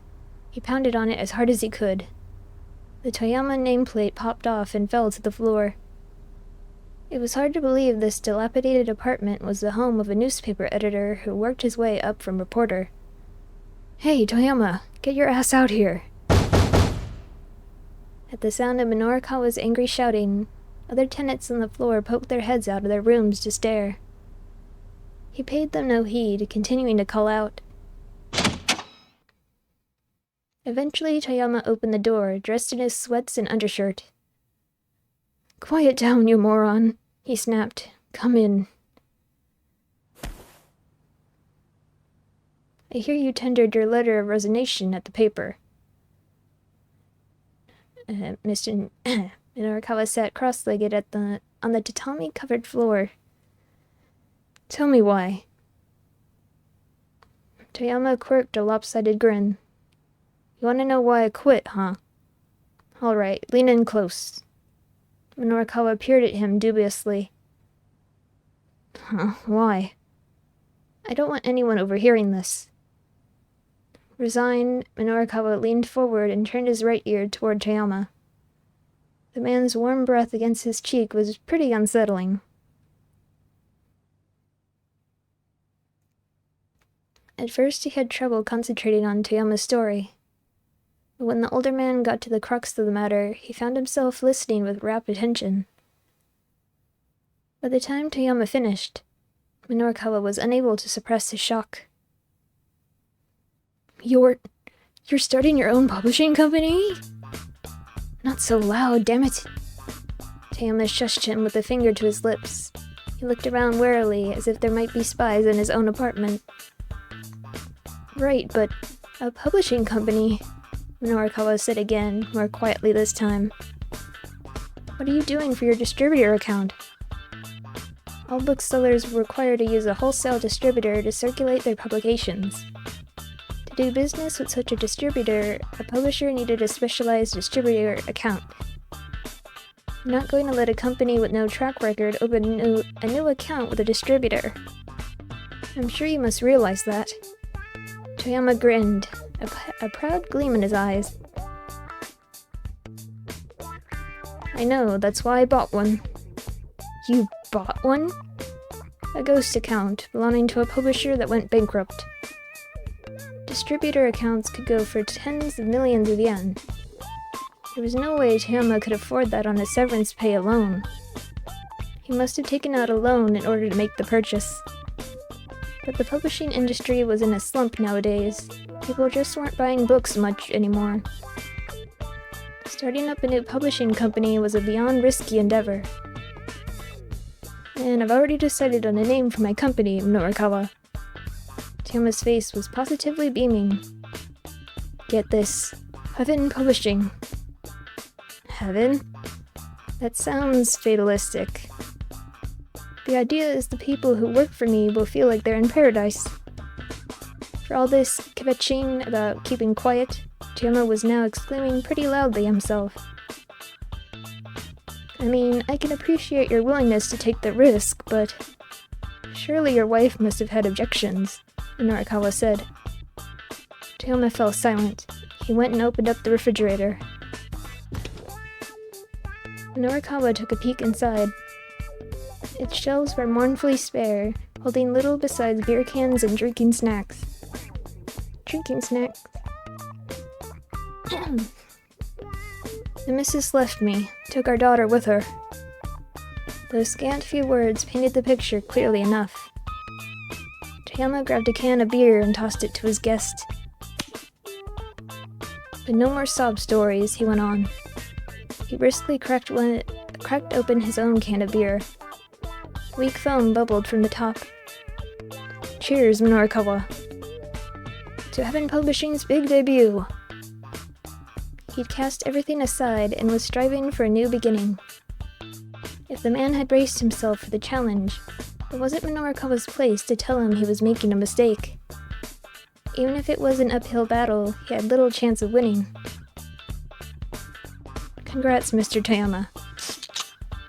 Minorukawa pulled the tab on his beer can. "Cheers." The two of them clacked their cans together.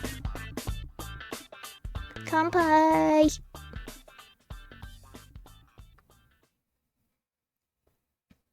One year had passed since Toyama founded Heaven Publishing.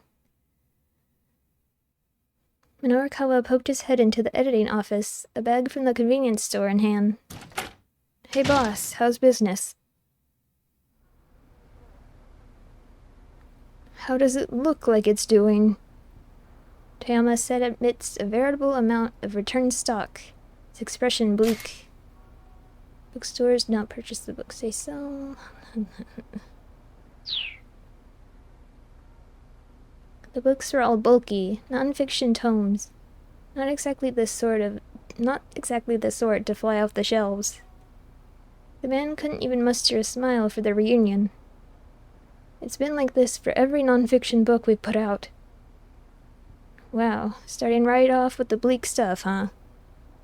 'Cause things are bleak. The only thing that's selling is this gossip rag of ours. Minorikawa pulled some beer cans from his bag, handing one to Toyama. Toyama lifted an issue of 4-star general gossip from atop his desk. It was Heaven Publishing's one breadwinner, the only thing keeping the company afloat. But the gossip now seemed like it was buried in the red of the publisher's non-fiction releases. I really did have higher aspirations than this, Toyama sighed, gazing in disappointment at the piles of unsold books. But here we are, with our gossip magazine as our only viable publication. The beleaguered bookseller chugged his beer. Daddy, I'm hungry! Minorikawa was startled to hear a young child's voice. She looks like she's like 3. We turned around to see a little girl nestled between the stacks of returned stock. That's my daughter, Hana, Toyama said. It's complicated, but she's living with me now. I see. Minorikawa couldn't press for more details with Hana right there. In all likelihood, things with Toyama's ex-wife hadn't been going well. Go on, introduce yourself, Toyama said. This is one of Daddy's work friends. Hana turned to Minorikawa with a bright little grin. Hello, my name's Hana. I'm 6. You want some of this? Minorikawa held out a packet of dried squid he bought to go with the beers. Sure. Hana greedily stuffed her cheeks with the squid. Toyama flashed a sheepish grin. Do you like living with your daddy, Hana? Minorikawa asked, giving the girl's hair a gentle ruffle. Uh-huh, I do. My daddy's amazing. He runs a company. Toyama let out a tiny, involuntary sob at his daughter's ready praise. I'll keep at it, Toyama said, looking into his daughter's smiling face. Hana is more important to me than any high aspirations I might have had. I'll keep shoveling out copies of the gossip, and at least make sure she's always got something good to eat. Daddy, this is really tasty. Hana held up the pouch of dried squid.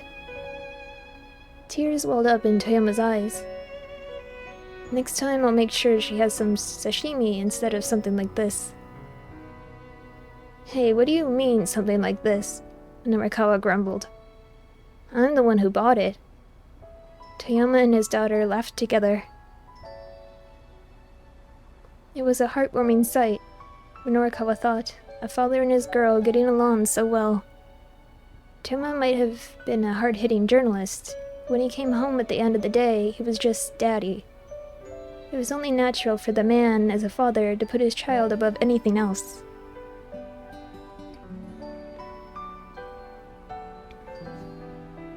After gorging herself on snacks, Hana fell asleep on the sofa, looking well and truly satisfied. You know, Minorikawa, Hana's happiness means more to me than my lofty artistic ideals ever could. Toyama kept his voice low as he regarded his daughter's sleeping face. And from that day forward, Heaven Publishing had shifted its focus to scandal rags, with 4-star general gossip as its pillar. Had that been for good or for ill? Whatever the case, Toyama had abandoned his pride. Minorikawa had watched him become more and more of a miserable wretch. Minorikawa snapped back into the present as a sheaf of pages appeared in front of his face. Here you go, Chiaki said, radiating anxiety. Right. Minorikawa gave her copy a close read-over, then thrust it back out to her. What did you even fix? He asked. Could you please tell me what parts are wrong? She mumbled, hanging her head. What are you talking about? It's just, well, we don't have a lot of time here, so I figure if I just fix the parts that need fixing. Chiaki trailed off into an indistinct mutter. Is that always how you go about fixing your copy? Yeah. Then you're never going to get any better. If someone tells you it's no good, you write the whole thing from scratch. Just making fiddly tweaks here and there is what an amateur does. Chiaki dipped her head even deeper, cringing at the reprimand. Minorikawa let out a tiny sigh. Look, what I just told you. That's what Toyama told me when I was first starting out. There were times he'd have me do dozens of rewrites. At first I thought he was just pushing me around. But after rewriting things over and over, I realized something. There are a whole lot of ways you can write about the same thing. And that's what helped me hone my skills as a writer. Chiaki raised her head back up. Oh wow, really? If you can get that, then stick with it. Write your submission deadline as close as you have to in order to write the best piece you can. Okay, I can do it. I will do it. Finally, Chiaki's face brightened with a smile. That's the spirit. The woman might have talent, but she hadn't realized it yet. She needed to be able to stick to an assignment, even when things got tough. If she didn't have that kind of resolve, she'd never make it as a freelancer.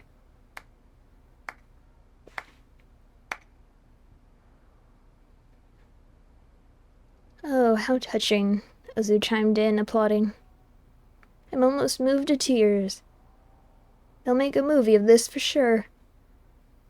See, we had only been acquainted with that sad sap, Toyama. We never knew there was such an upstanding fellow here who was so good at tough love. Minorikawa shot to his feet and pounded his fists on the desk. That's about enough from the peanut gallery. Hold your tongue, Segawa snarled. His eyes shone with a vicious gleam. We're getting sick of waiting here. Segawa, you really are a short-tempered guy, aren't you? Ozu clucked disapprovingly at his underling, then slid a sheet of paper onto Minorikawa's desk. Nevertheless, I'm afraid we do require a decision now. If you'll just stamp here, we'll be on our way. Chiaki stared down at the document. Is this a bond of reconnaissance? Yeah, that's right. That's what you write when transferring a debt. Segawa puffed himself up proudly. Minorikawa silently looked over the contract. If you don't have a stamp, we'll gladly accept a signature as well, Ozu pointed out. Face it, pal, Segawa added. If you don't hurry up and sign, we're never gonna stop going after Toyama's daughter. Minorikawa snatched up a pen. Mr. Mino, you can't do this. Think about what you're doing, Chiaki shouted. If you go through with this, you'll just wind up like Mr. Toyama. I won't. Yes, you will. Just who the hell do you think I am? I'm Minoru Minorikawa, dammit. I'm going to land so many scoops it'll make your head spin. And I'm going to pay back this debt and rebuild Heaven Publishing. But why would you take such a risk? Chiaki sobbed. Minorikawa lowered his voice. Because I owe him so much. I can't stand by and let these scumbags kill his daughter. Aha! Before Minorikawa could sign, Segawa startled him with a sudden exclamation. Looking up, Minorikawa saw what the loan sharks had seen. Little Hana standing by the door. Get her! On it, boss. Ozu and Segawa rushed at the girl. Run! Minorikawa shouted.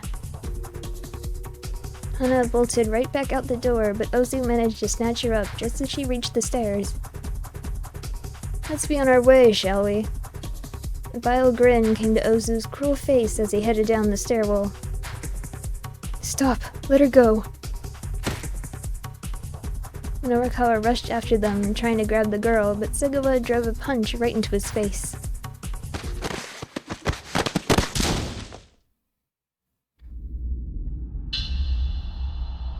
Ugh. The pain staggered him. Nevertheless, he managed to press on. Get your hands off that girl. Shut your damn mouth. Something hard slammed into his chest. His vision went dark. He felt himself slipping from consciousness. Just before he blacked out, he heard Hana's voice. I'm sorry, Uncle Minorikawa. Sorry? No, I'm the one who should apologize. But before his thoughts got any further, Minorikawa passed out.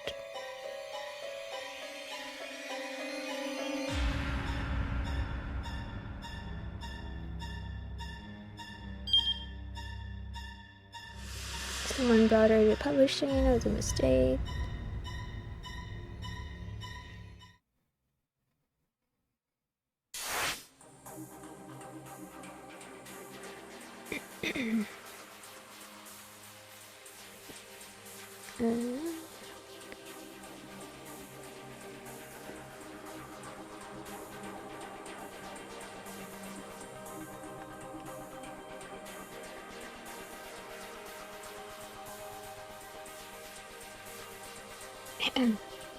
Okay,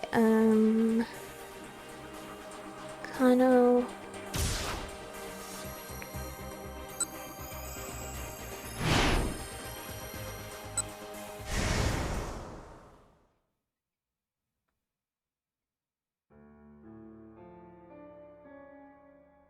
Kano began to worry about Rumi, decided to give her a call.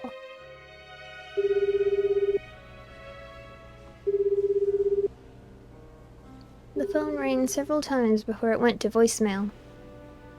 The fact that she hadn't picked up made Kano all the more anxious.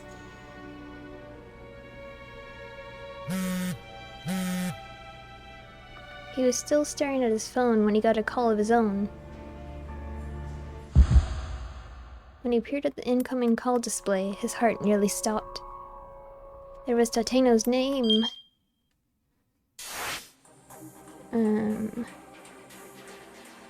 Minorikawa.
Norikawa readied his pen and signed the document.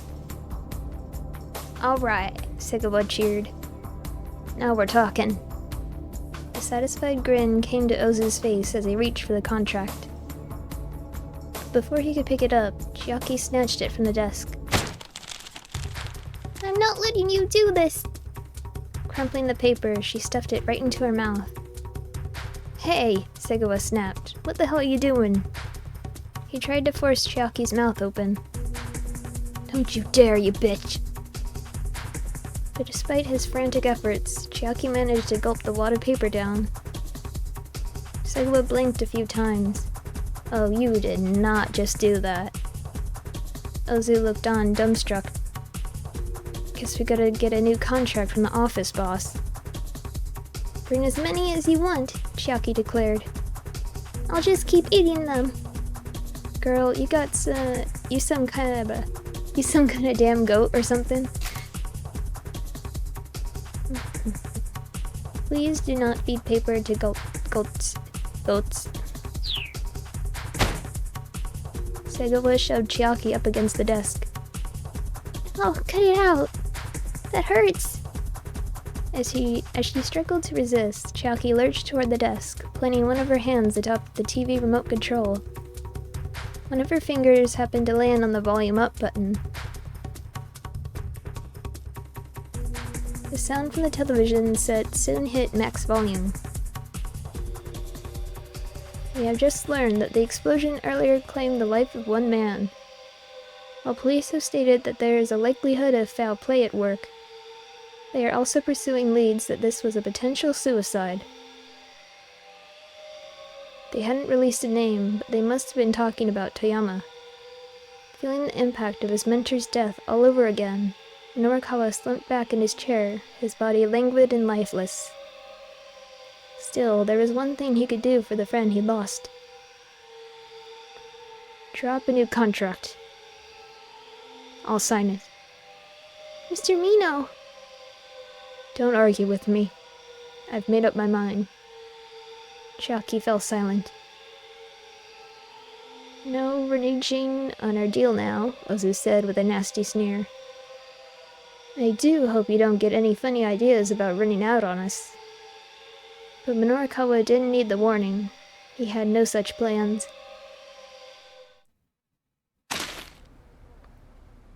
Segawa slapped a new contract onto the desk. "Here, sign it." Norikawa signed for a second time. Segawa stepped in to make doubly certain that Chiaki couldn't eat it. "I do hope you're able to earn enough to pay us back in short order, Mr. Norikawa."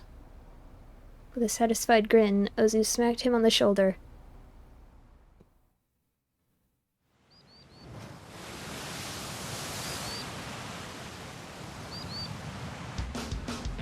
What the heck is this?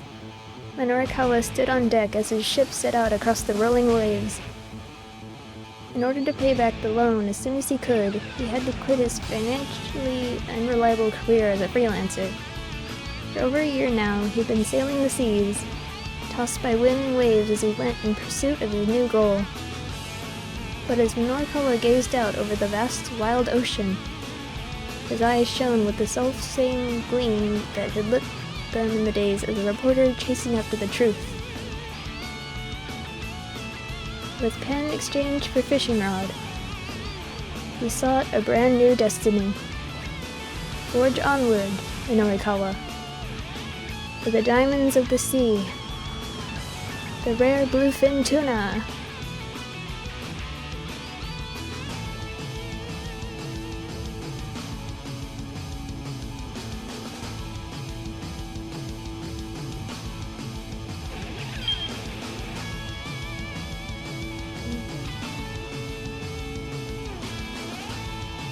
"Who's in the minivan?"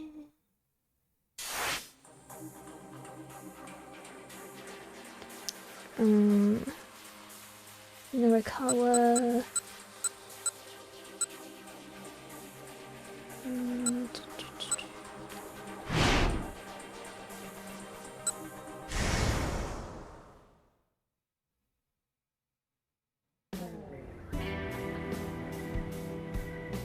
You've forgotten your passion.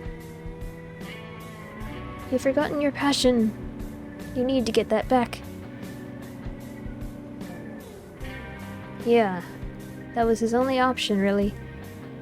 He needed to turn back the clock, to reclaim the fire that used to burn inside him. And he knew just how to do that. Smack.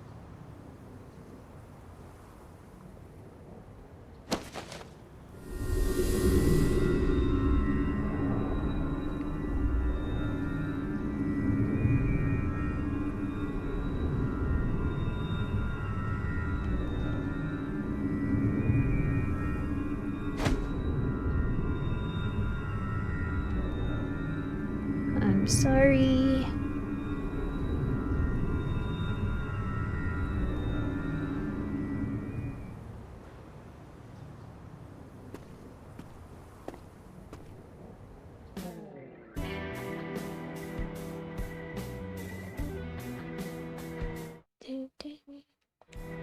Minorikawa headed up to the roof of a nearby building and lit himself a cigarette. Tiny tendrils of white smoke drifted lazily up into the blue sky. As his eyes tracked the twisting movements of the smoke, memories of Toyama and their newspaper days played through his mind. Practically any time the two men needed to speak to one another, they got into a heated argument on the spot. Minorikawa cherished his subjective viewpoints, while Toyama insisted on objectivity for the readership. Neither shied away from vigorous headbutting. But once the articles were on the page and out the door, it was all water under the bridge. It felt almost like the referee calling no side at the end of a rugby match.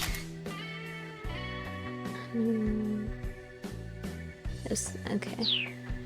The truth was that somewhere deep down, Minorikawa got where Toyama was coming from. Without objectivity, readers didn't get the facts. Without subjectivity, they didn't get an emotional impact. Minorikawa had to credit Toyama for helping him become a full-fledged reporter. Mr. Toyama was in there. It was a suicide. Minorikawa let Chiaki's words drain from his mind, overriding them with one irresistible fact. The truth. The truth was in anything and everything. The truth could not be forgotten. The truth was all that remained in the end. Minorikawa smirked grimly at himself. He'd come up here hoping to reignite his journalistic passion, but instead, the emptiness within him had only grown. Yeah, guess this is gonna take a while. He sparked up a second cigarette.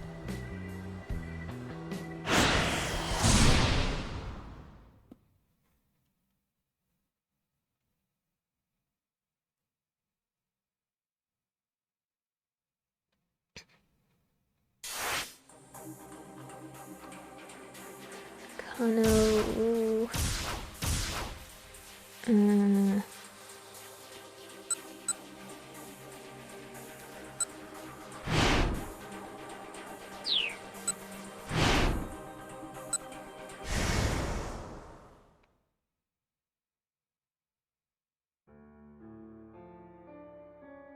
Kano... Worried about Rumi...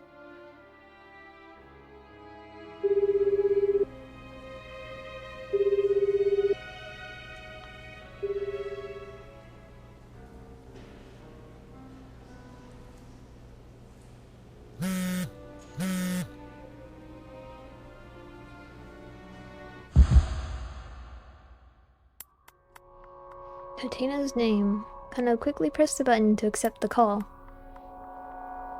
Detective Tateno. Detective Tateno, is that you?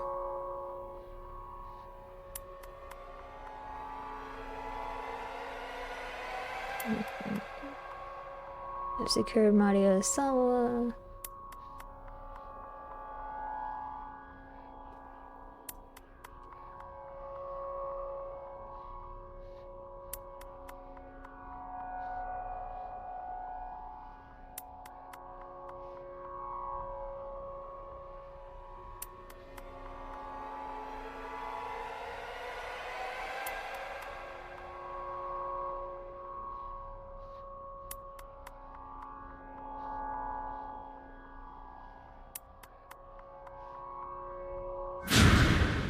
Ta-da.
There was a man.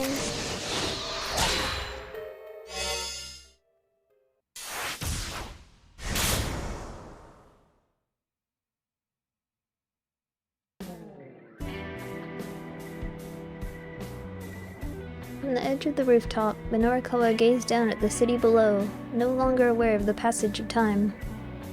No matter how hard he tried to write about the truth, ultimately he hadn't been able to change anything.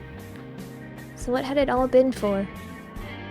The last ghost of his desire to keep up the struggle left him as he considered how meaningless it all had been. Don't do anything rash. An intruder abruptly shattered his brooding silence. A man in a suit had appeared behind him. Now he rushed closer, calling out with concern. Let's not be hasty. Nobody's gonna be happy if you jump. If he jumped. Minorikawa stepped to the very edge and cast his gaze straight down. That might not be a bad idea. Hell, maybe some part of him actually wanted to. Suddenly, it felt like the natural course of action. From up here, the city looked like a miniature diorama of cars and people. It didn't quite seem real. Stop, don't do it! Minorikawa took a step forward despite the stranger's words, feeling a splendid sense of liberation as he did so. He allowed his body to go limp, consigning himself to the fall. But just as he began to topple, he was abruptly yanked back. Don't go wasting your life like this, the stranger barked. The look on his face was outrageously solemn. And then, for some reason, he slapped a handcuff onto Minorikawa's right wrist. What? Before Minorikawa could react, the man locked the second cuff in the pair around the nearby fence. I promise I'll come back. Please just stay alive for a few minutes longer, okay? And with that, the guy darted away. What the hell? Minorikawa muttered. He found himself alone again, unable to go anywhere even if he wanted to. Feeling emptier than ever, he resumed his aimless vigil, staring out across Shibuya. And in the end, the man never did come back. Not even after the sun had set. And night had fallen. And the next bleak morning came.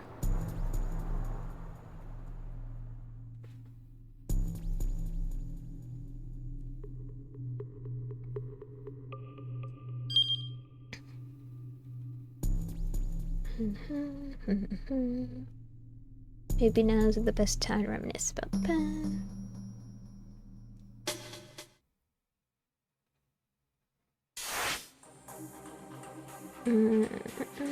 Kano.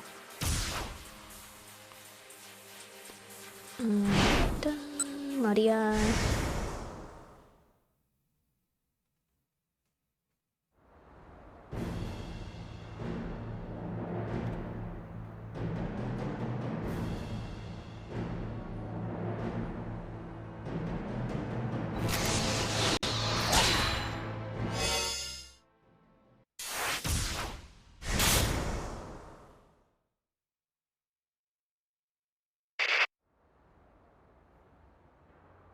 I hear a faint voice and realize that the man is listening to a wireless radio.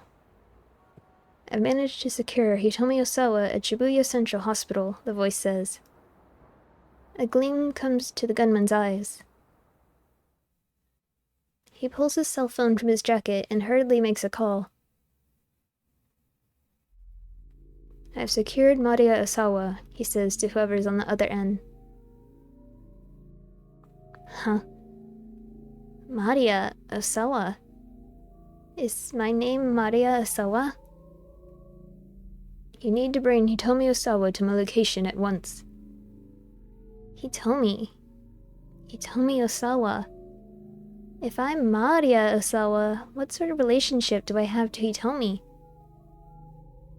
If you don't bring her, I'll kill Maria. Then my captor hangs up. Were you serious just now? My voice wavers uncontrollably. What do you mean you'll kill me? Don't look at me like that. He steps in closer to me, his expression dangerous. That killer's edge that he'd lost during our little talk is back in full force. Just bear with me a little longer. He blindfolds my eyes with some sort of towel. I can't see through it at all. Just then, I hear Kanan's voice inside my head.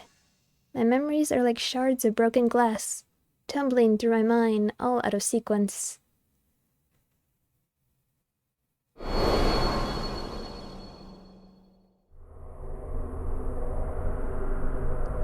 How are you able to do that when the string is so tangled up?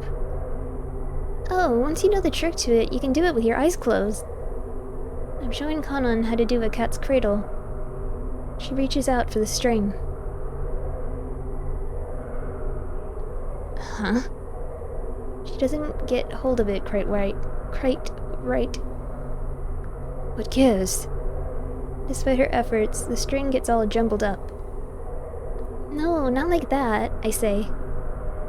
Hook your index fingers to the front part of the string. No, I get that. Kanan's getting irritated. But after giving it a few more tries, she finally manages to pull it off. There we go, she says. Look at that.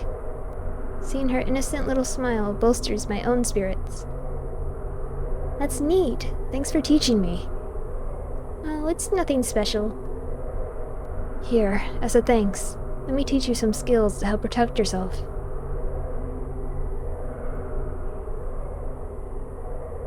Abruptly, my memory jumps forward a bit.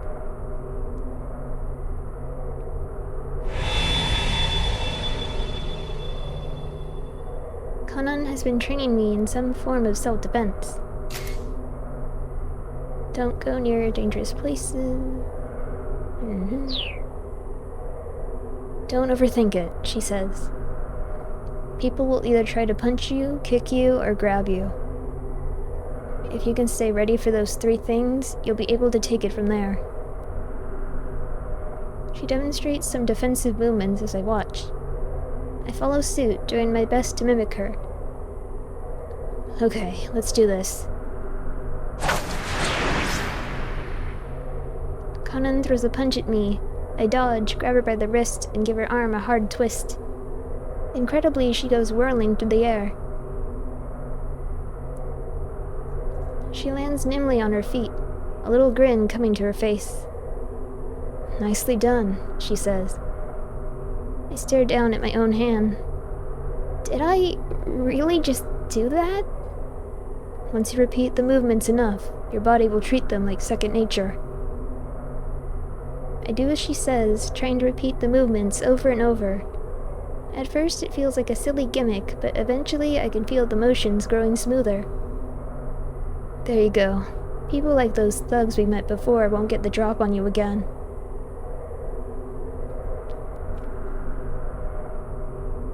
Thugs.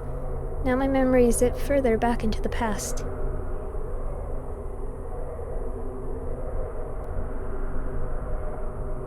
I was wandering the streets, trying to get back to my hotel, but I'd gotten lost. By the time I realized I wandered into some dodgy back streets, I was already surrounded by people giving me threatening looks. They must have been thugs looking for tourists to rob. If they had caught me, I'm not sure I would have made it out alive. But they hadn't. Conan had seen to that. Thank you so much for what you did for me. I didn't want there to be a scene here, Conan says bluntly as she surveys the aftermath of the thugs' attack. That's all. I'd happened to be right underneath her apartment window when I was nearly abducted. Bit by bit, my memories of Conan are starting to resurface. Just a little more. Just a little more, and I'll have myself back. I'm sure of it. Detective Tanteno, where are you? A man's voice suddenly snaps me back into the moment. It's Kano. I've come as you asked. The gunman grabs me by the arm and yanks me to my feet. Where's Hitomi Osawa? He snarls. Why didn't you bring her? Detective Tateno, why are you doing this? Is that really Maria? My captor removes my blindfold. The first thing I see is the sky overhead. It's so bright that I have to lower my eyes, and then I spot someone in the distance. It's a man. There's a man standing on the edge of the roof of the building across the way. Ah! Momentarily forgetting my own situation, I cry out. Huh? The unman in front of me turns in surprise to see where I'm pointing. The man across the way is staring into the streets below, looking like he might jump at any moment. Detective Tateno, I'll be right back. We can finish this after. The unman takes off, disappearing down the stairwell. My heart pounds nervously in my chest as I gaze across at the other building. Then my captor, Tateno, as the other guy called him, grabs my arm. Let's go. Huh? Are we heading over there too? No, we're going somewhere else. I don't know where yet. Tateno's got his gun trained on me again. Looks like I don't have any choice but to go with him. He nudges me on, and we head for the stairs. I take a quick look back at the sky above the city.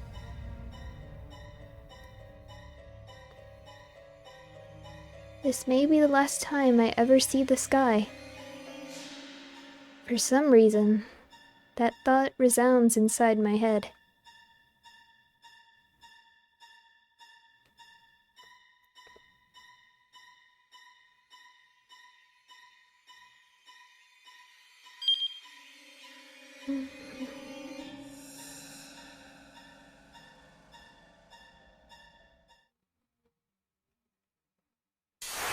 And then the last bed ending.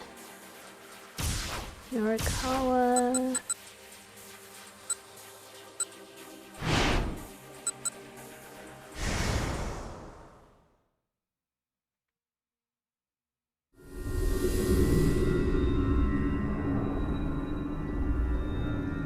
Is it fun hitting people with things?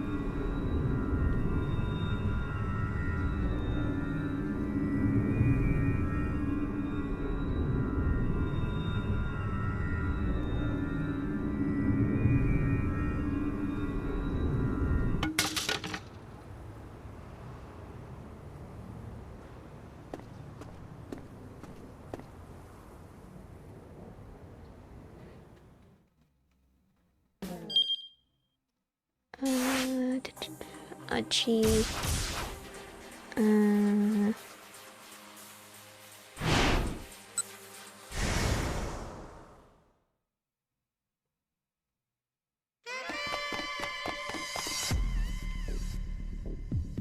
What the hell is going on? Just what the hell was going on with SOS? Achi needed to talk to Suzumu. I asked what was going on here. There was a threatening note in Suzumu's voice. That's what I want to know. What the hell's happened to SOS, man? Suzumu's face twisted with displeasure. You're an outsider now. That's none of your business. I don't give a damn if it's my business or not. When I left you in charge of SOS, You shut your damn mouth, Suzumu roared.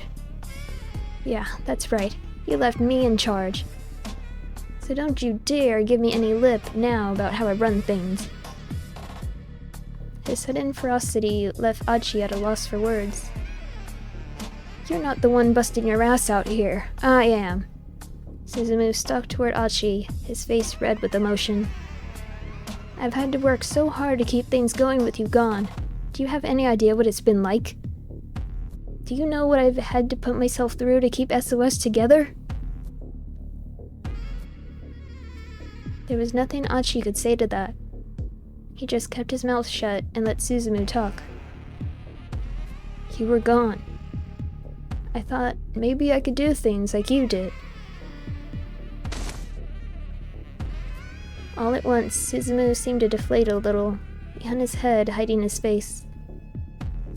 And if I couldn't be like you, then... Hey, man, I get it, and I'm sorry. But Suzumu kept his face averted. Please, he muttered. Stay out of our business.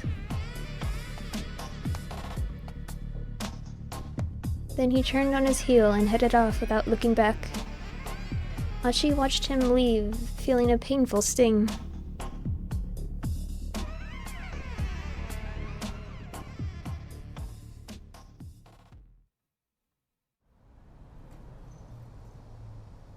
Achi? Hitomi asked after Suzumu was gone. Are you sure you're okay leaving things like this? Achi shrugged heavily. Suzumu said he's doing what he can. It's not my place to butt in. He turned his back on Hitomi. He still needed a moment. Achi, you're being unreasonable. About what? He felt like he'd been wounded to his very core, and he wasn't sure what to do about it. You want to help people who are in trouble, right? Hitomi asked quietly. Yeah, I guess. Achi's voice was glum. Well, I'm in a whole lot of trouble right now. Yeah, I know that. No, Achi, you don't. Hitomi's tone was clipped and firm. Please, go to your sister. What are you talking about? That doesn't matter now. Yes, it does. Hitomi's shout stopped him in his tracks. Achi, right now, the thing I'm having the most trouble with is that you won't go to the hospital. Don't you get it? How could I possibly be happy with you helping me if you have to sacrifice your own sister to do it? Achi couldn't answer that, and he knew it. Please, go to the hospital. I'm asking you to, and I'm definitely someone in trouble, so it doesn't count as breaking your promise, right? I appreciate that, Achi said softly. I'll remember that. And I'll remember it when this is all done. Achi! I'm sorry. I've made up my mind. We can go see Suzune after we rescued your sister.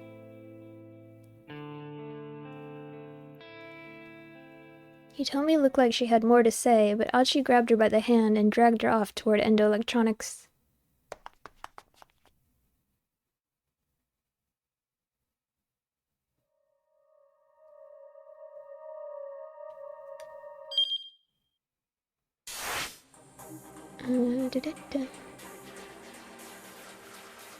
Kano...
He needed to get to Tateno and find out what was going on. He started running alone toward Nanmedai, taking the quickest route through the back streets and alleys. He'd almost made it to South Hill when he spotted 3 foreigners in a narrow alley ahead. They were scanning the area as if searching for someone, and when they noticed Kano, they started running right for him.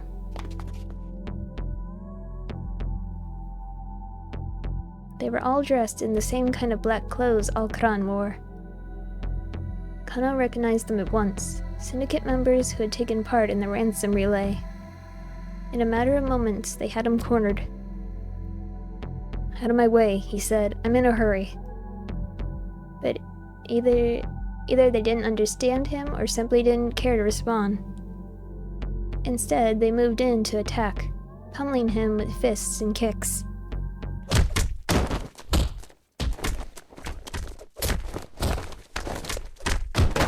It was 3 against 1. Kano didn't stand a chance. Although he tried desperately to protect himself, soon he was sprawled out on the ground like a used and tattered rag.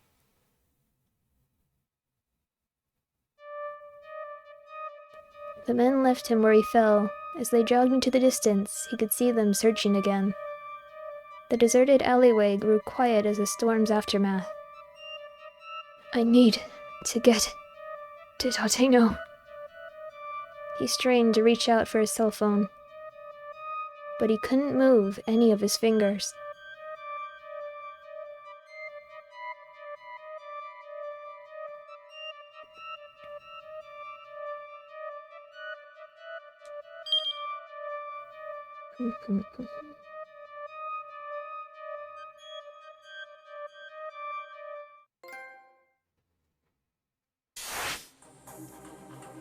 Right, so Norikawa.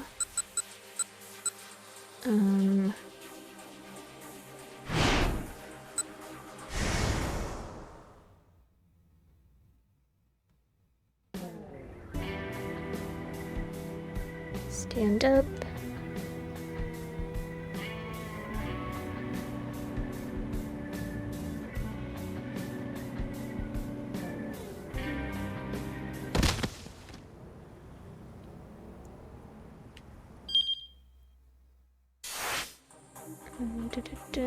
Achi.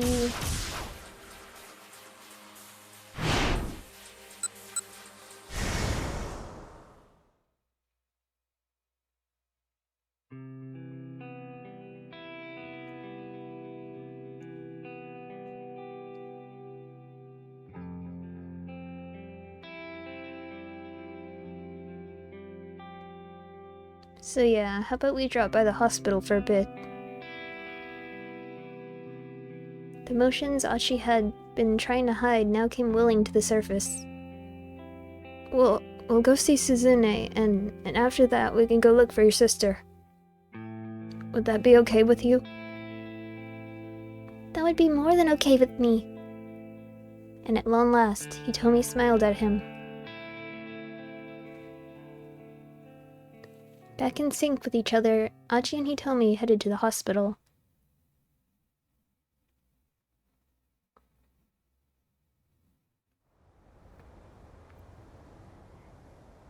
Shibuya Central Hospital was one of the foremost general hospitals in Japan, outfitted with top-notch medical facilities and staffed by highly skilled personnel.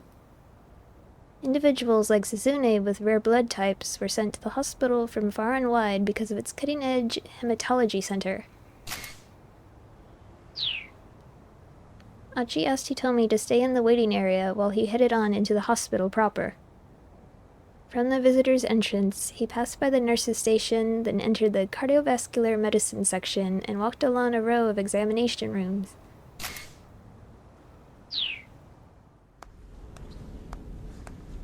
He walked by the first room as quietly as possible, catching sight of a mother and daughter sitting together in chairs in the hallway.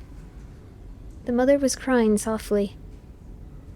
"Oh, Takia, he's only 15, she murmured under her breath. The name Takia didn't ring a bell. It was the only 15 that got a reaction out of Achi. Only 15. He couldn't imagine anything good coming after that. To be cruelly taken away when one was still so young. Achi could feel the woman's pain as deeply as if it were his own.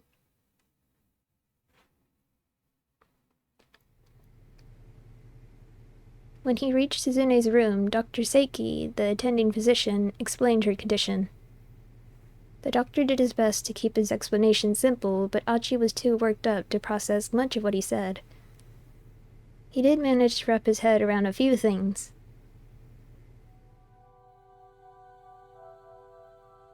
At around 10 o'clock that morning, Suzune had had a seizure. For a while, it had been touch and go, but finally her condition had stabilized. However, since she hadn't regained consciousness yet, she wasn't allowed any visitors. That was the gist, as far as Achi could tell. "What's your father doing today?" "He still hasn't come by," Dr. Seiki said. Achi wasn't sure what to tell him. It was certainly odd. There was no way his father wouldn't have rushed right to the hospital if he'd heard Suzune had taken a turn for the worst. "I'll give you a call when she's woken up. For now, you can head on home for the day." "All right. Please, keep a close eye on her, Doctor." Somberly, Achi went to find Hitomi in the waiting area.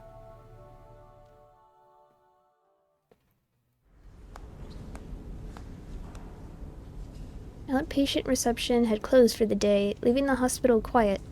His footsteps echoed softly in the corridors. Then, as he walked along, a peculiar sound drew his attention. It had come from over by the base of a nearby stairwell. Achi took a peek around the corner.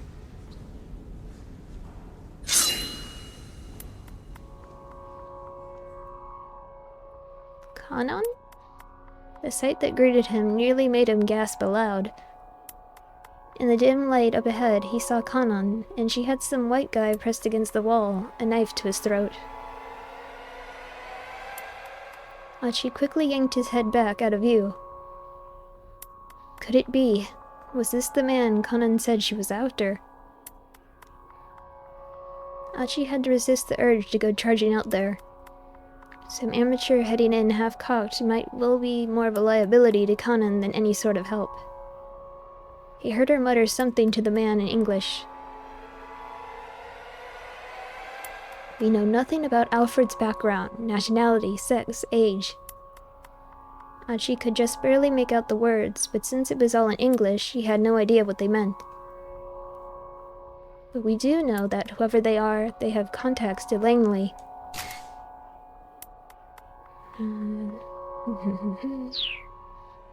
Achi peeked out again, very cautiously, in time to see the man raise an eyebrow at Kanon's words. "Interesting. That doesn't mean you need to threaten me at knife point, though." He flashed her a thin smile. "It does, actually.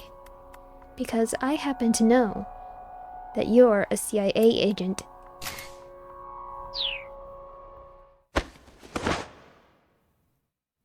No sooner were Kanon's words out than the man grabbed her arm and tried to hurl her against the wall.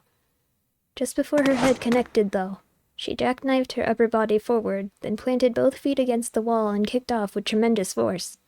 Parkour. She used her momentum to launch herself forward, regaining her position with her knife against the man's throat. But during his brief opening, the man had managed to draw a gun from inside his jacket. Now the barrel was pressed right against Kanon's heart.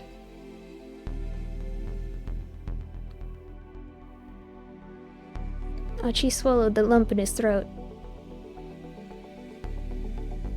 "How about we call a truce?" Kanon said softly. She withdrew her knife. "Yeah, sounds like you and me are both after the same thing." The man likewise lowered his gun. With a faint smile, Kanon turned her back on him and vanished down the adjacent stairwell. Achi had no idea what had just happened. They'd stopped fighting though, so this guy probably wasn't Kanon's mastermind after all. If only Achi spoke a little English, he might have been able to follow their conversation. He found himself wishing he'd taken school more seriously. When he looked again, he saw that the man too had disappeared.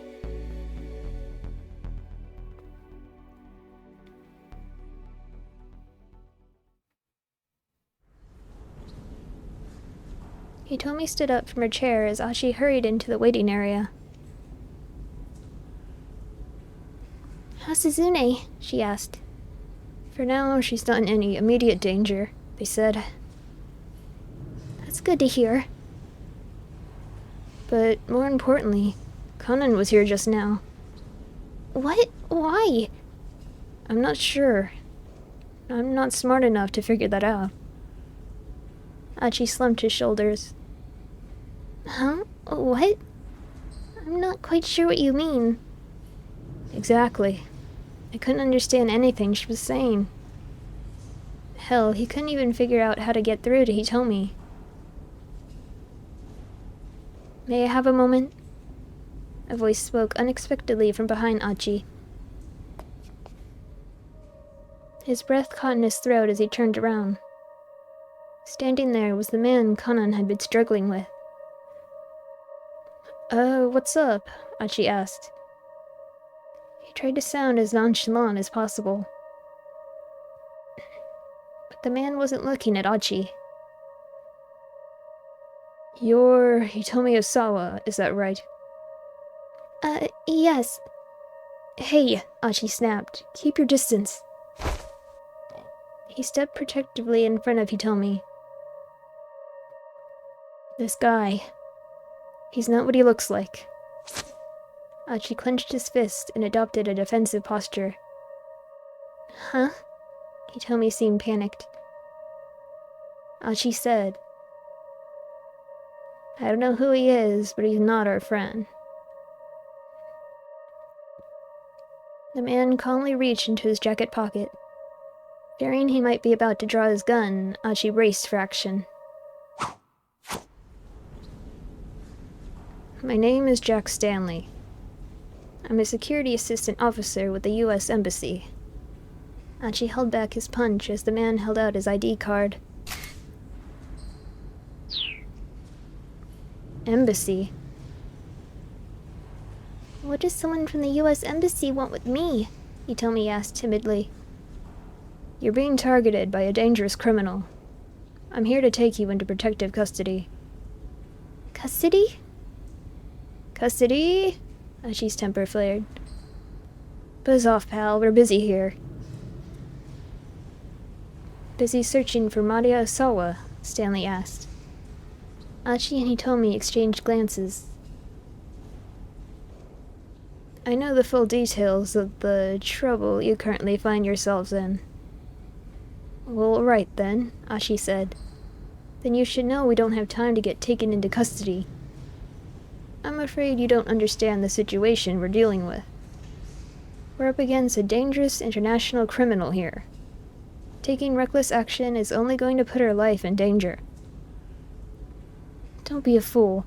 This is no time to play the knight in shining armor. Hey! Achi was infuriated, but he couldn't think of a comeback. After all, it was true that Hitomi had run into danger time and time again while she was with him. But I'm already safe, Hitomi insisted. I'm only here right now because Achi has been protecting me. She eyed Stanley sharply. I've got Achi with me. I don't need your protection. Achi felt a surge of pride that practically brought tears to his eyes. If Hitomi would have let him, he'd have given her an enormous hug. Stanley grimaced in resignation. All right. In that case, how about I join your search for Maria? I can help keep you safe that way instead. I don't know.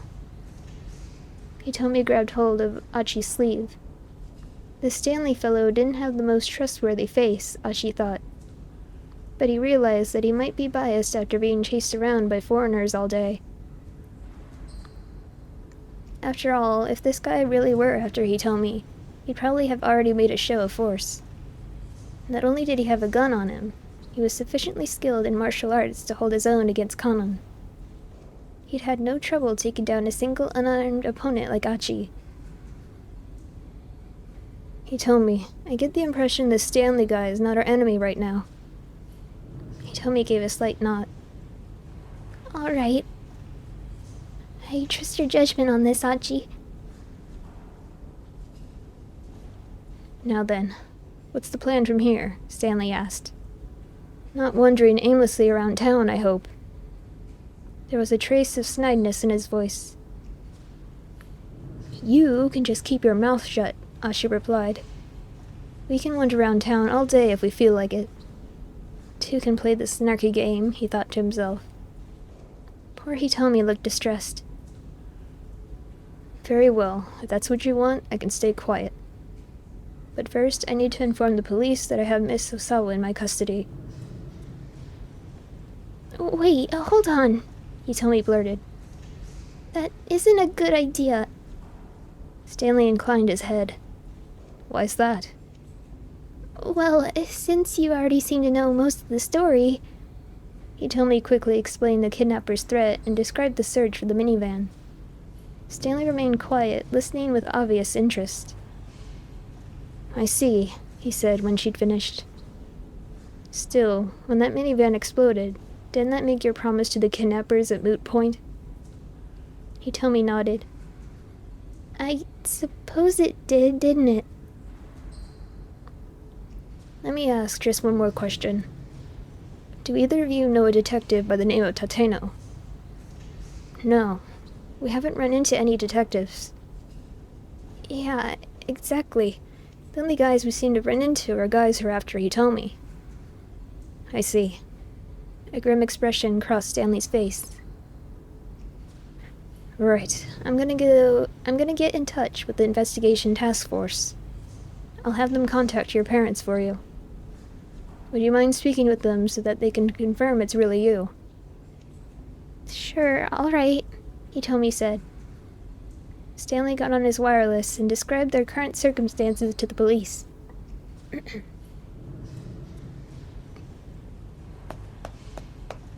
Mr. Endo, hold on! Suddenly, Dr. Seiki appeared, running down the hallway. There's something I forgot to tell you. Regarding your father. Oh? She got a sinking feeling. I got a call from him yesterday afternoon. And he asked me something rather odd.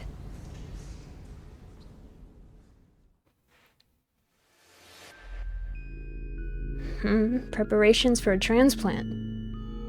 I'm sorry, I'm not entirely sure I understand what you're asking. Seiki clutched the receiver. Daisuke Endo's brooding tone was more than a little disturbing. No, it's alright, Endo said. This is all just difficult to talk about, Doctor. Please forget I said anything. There's just one important thing I wanted to let you know. Yes. There's going to be a brain-dead woman coming your way at probably around 9 o'clock this evening, I expect.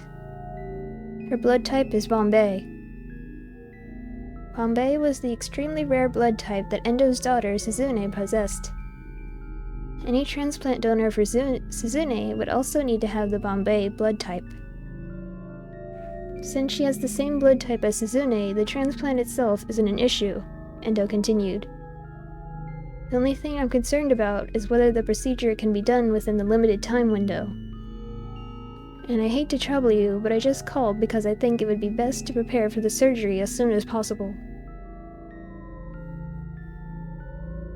The more Seiki heard, the more disturbed he grew. It felt like he was listening to this man go on about some strange delusion. Doctor, please, just take good care of Suzune. With that, Endo hung up.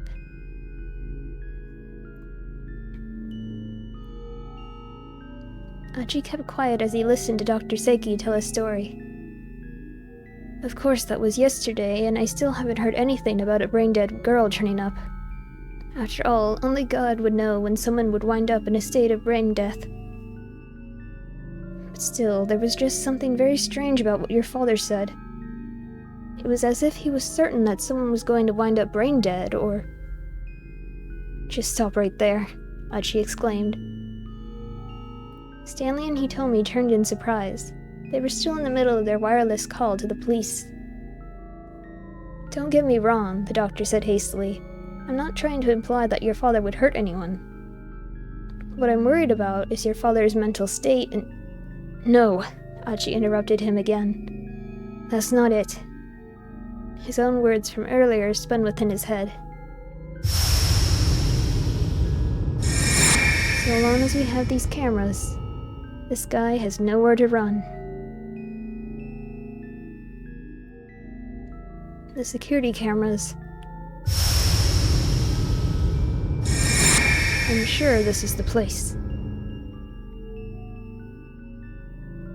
The man with the cane. He'd been on the phone with someone. That didn't mean anything. It was just a coincidence. It couldn't be true. Achi searched desperately for some other explanation. That was it. Anyone from the downtown committee could have used the camera monitoring room. "Yeah, no one's been by to check today. Nothing wrong with a little nap, yeah?" No dice. No one from downtown had been by the surveillance room today. It couldn't be. It couldn't. Achi began to tremble. Is something the matter? Hitomi asked. Achi, you're as pale as a ghost. Achi gazed beseechingly back into her face. With just one simple question, he could clear this whole thing up. "Please tell me I'm overthinking this." He prayed inwardly before asking. "Hitomi, would you mind telling me your blood type?" Huh? Why do you ask? "Please, just tell me." I have a sort of weird blood type, Hitomi said. It's called Bombay.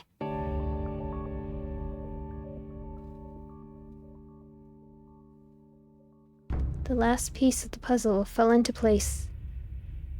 There was no longer any room for doubt.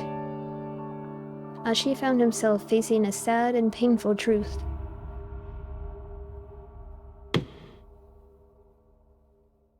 Why? Why?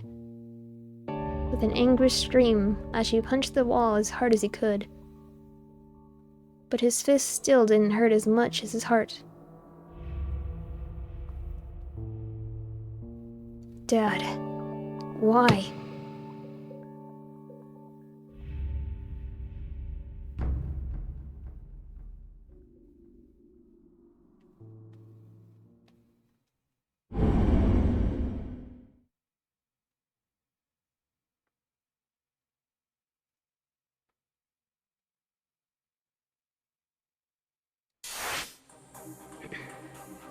Kano.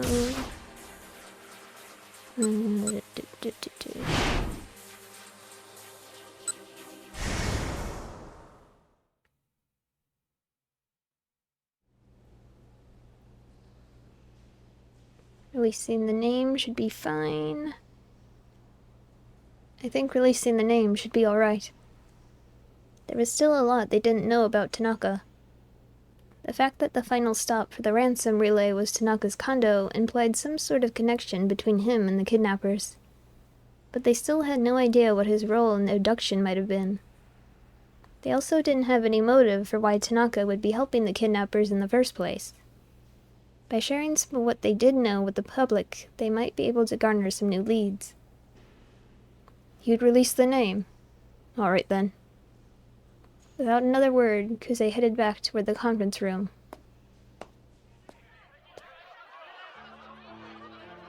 And the TV is gonna...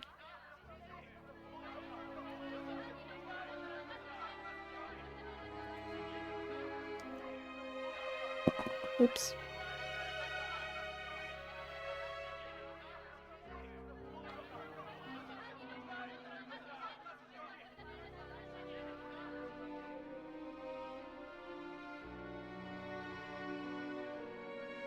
Hano began to worry about Rumi.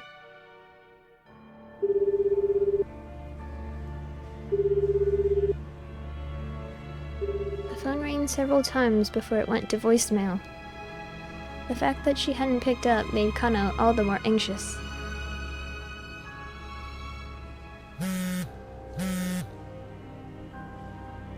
Got a call. Tateno.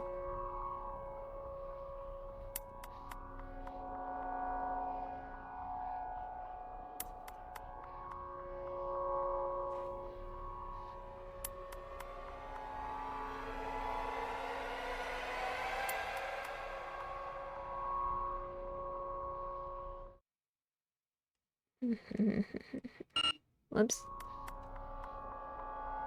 I thought I saw something new for a second, but no.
There was no doubt about it. She looked very much like Hitomi Osawa. A surge of frustration rushed through Kano. Detective Tateno, what is the meaning of this? Kano fought to remain calm. He felt like he was on the verge of falling to pieces. Bring me Hitomi Osawa, and I'll let this girl go. Why? What do you need Hitomi for? But Tateno's only answer was an icy stare. This isn't like you. It's so weird. The Detective Tateno who I know. Who you know? Tateno cut him off. What do you know about me? I know what sort of detective you are, sir. Because I've modeled myself after you for my whole career. The older man's expression remained stony. Don't you remember? Kano went on. That time when you risked your life to talk down that man who barricaded himself inside that office. Ever since then, you've been my... Tateno interrupted him with a sudden burst of laughter. You really are gullible, you know that. You can only see things the way you want to see them. What do you mean by that? The truth is, I didn't even care if I died doing what I did. That's why I doused myself in gasoline. Tateno's voice had gone low and quiet. That was no display of heroics. It was more attempted suicide than anything else. I wasn't thinking about the other people still inside the building. It's just a coincidence things turned out the way they did. So then, if you'd made a single misstep, then everyone in that building might well have burned to death. You're lying. That can't be true. Kano shook his head insistently. I don't have time for this conversation. Tateno pressed the barrel of his gun to Maria's head. If you don't bring Hitomi Osawa to me, believe me, I'll blow her brains out. Please stop this, Kano shouted. But there was no hesitation in Tateno's eyes. It looked like he really would shoot Maria if Kano didn't do as he asked. Hurry up. Bring Hitomi to me. Can't you at least tell me what's going on? Go now, or so help me, I'll shoot. Kano drew his own gun from his jacket. I know you, Detective Tateno. I know there's some meaning behind all this.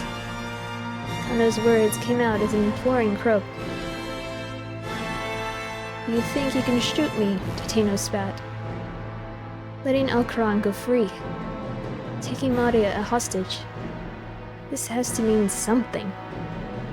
Sweat made Kano's hands slick where he clutched the gun. I asked if you think you can shoot me. I've always looked up to you. You were the sort of detective I wanted to become. Kano's view of Tateno began to blur as tears welled in his eyes. Can you shoot me, Kano? I can. Even as he cried, Kano stood resolutely, doing his best to stare down the older man. He set his fingers squarely on the trigger and pointed his gun at Tateno's forehead. Suddenly, the piercing stare vanished from the other detective's eyes. I've got to give you full marks for that, Kano. Tateno smiled thinly. I'll tell you then. I'll tell you why I'm doing this.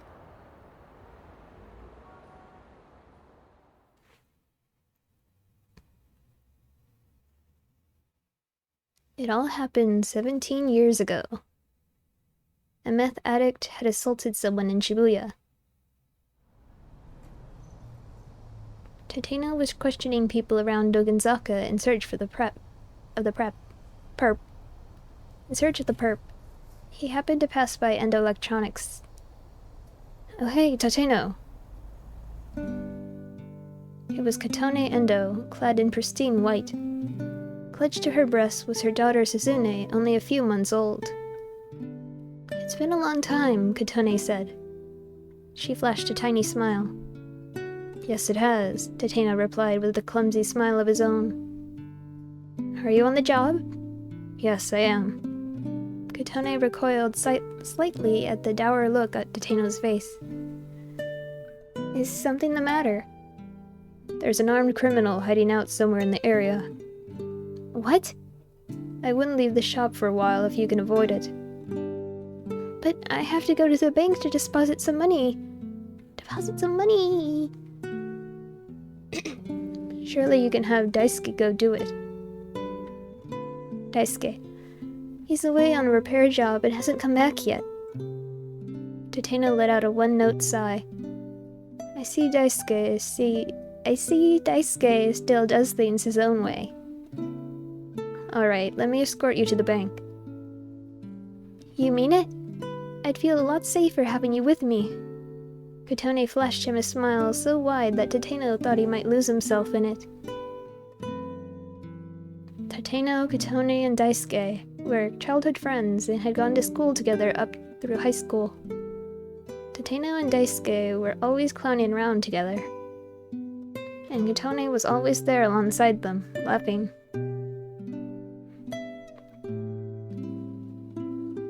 It had been quite some time since he'd gotten to walk along Dogenzaka with Katone.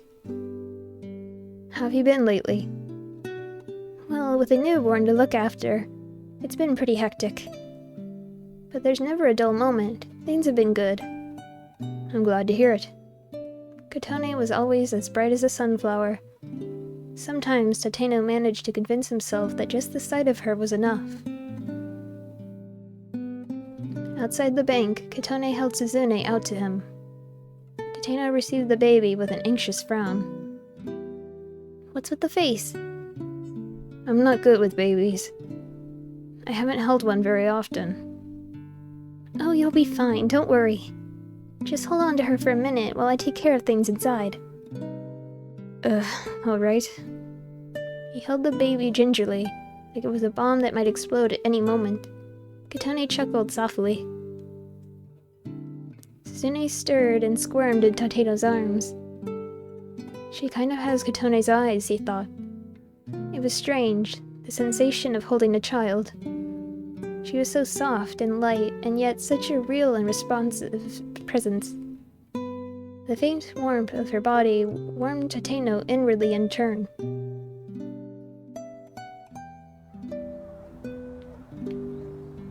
When Katone returned after making her deposit, they strolled to a nearby park, Suzune back in her mother's arms. Do you have any plans for marriage, Tateno? I haven't thought about it. Work has me plenty busy. Oh, that's just an excuse, Katone said. If there really were some woman you wanted to marry, you wouldn't let work stop you. And I suppose it's because there hasn't been anyone I felt that way about. Really?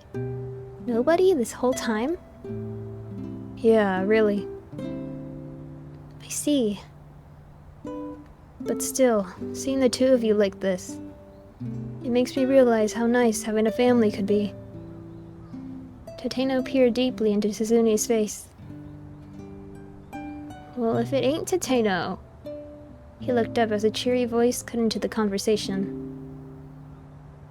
It was Daisuke. What are you doing here? He asked his wife. I could ask you the same question. Come on, give me a break. I've come to make the deposit for the client. In that case, no need to worry, I just took care of it myself. I thought you'd forgotten about it. Huh, really? Katone smiled as Daisuke reached down and carefully lifted Suzune in his arms. Beaming happily at his daughter, he nuzzled up against her tiny cheek. Daisuke, long time no see. Yeah, glad you're doing well for yourself, Tateno. They walked side by side, Daisuke proudly showing off Suzune's drowsing face. What do you think? Adorable, isn't she? Yeah, luckily she doesn't have your looks. Hey now, bad-mouthing me the same as ever, huh?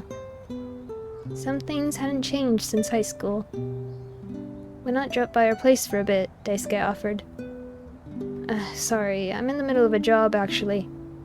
Tateno turned to glance at Katone.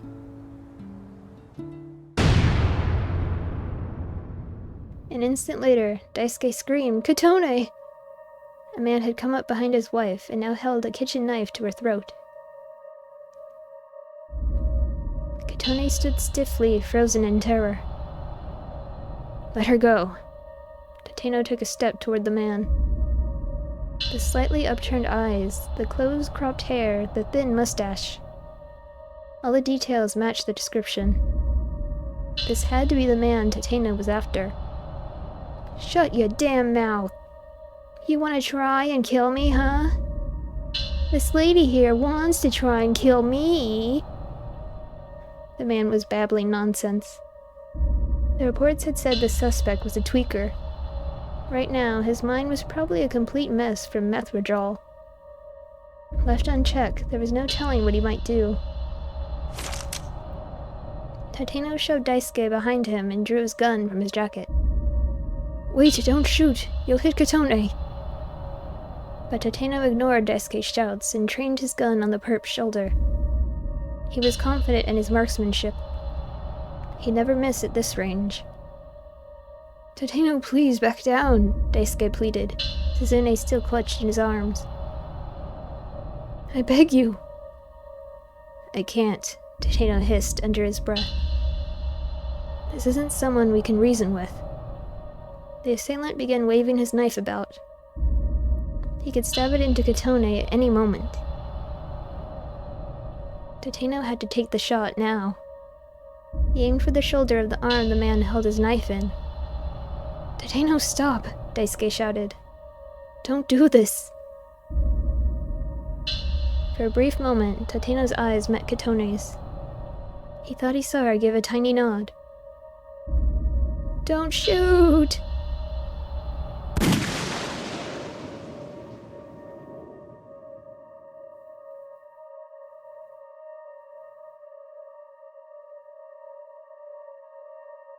Oh no. Don't do it. Don't.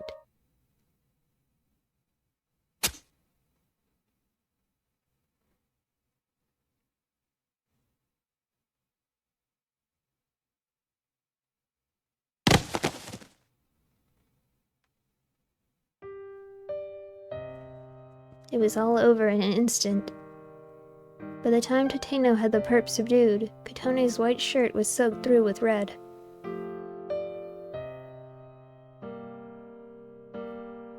With Katone's death, so too died Tateno's heart.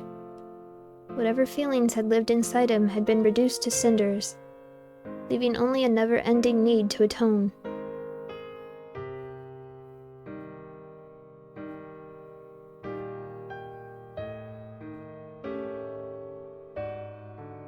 Countless times he'd thought of ending his life in order to make things up to Daisuke and his children.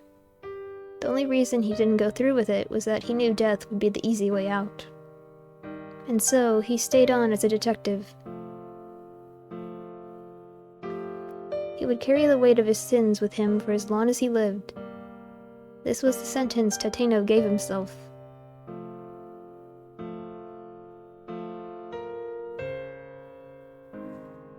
"15 years had passed since Katone's death. For the first time, Tateno had gone to visit her grave.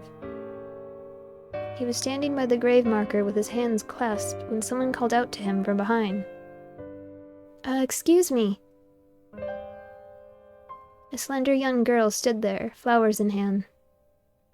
Tateno instantly recognized her, Suzune. She looked just like Katone had back in her high school days. "Did you know my mother?" she asked. Yeah. We were classmates a long time ago." "Oh, really? Thank you so much for coming." Suzune gave a slight bow, then gazed up at Tateno with her big bright eyes. You look just like her." Tateno struggled to hold back the tears. He felt as if Katone stood before him, returned to life. "My father tells me the same thing all the time." "I'm sure once you're all grown up, you'll be just as beautiful as she was." A forlorn smile came to Suzune's face. "Once I'm grown up? Well, I don't think that's gonna happen. I guess I really do have a lot in common with my mother, including the part where I'm gonna die young." "Don't be ridiculous," Tateno exclaimed. "Why would you say such a horrible thing?" Suzune took a step backward, looking shocked to be rebuked by a stranger. "My apologies," he said hurriedly. "I didn't mean to startle you." "No, it's alright," Suzune murmured, clutching the flowers close. "Honestly, it's not something I like to talk about myself. But I'm sick, so there's not really anything I can do to change it." "Sick?" "I have a heart condition. A transplant is the only thing that can help me. But my blood type is a little bit weird. And it doesn't look like they'll be able to find me a compatible donor." Then, bowing her head, Suzune stepped in front of the gravestone and clasped her hands in silence. Tateno felt a wrenching pain inside him, as if Katone were being taken from him all over again. If there really was a god, why would he do such dreadful things? Is there nothing I can do? He nearly lamented aloud. "I'll do anything.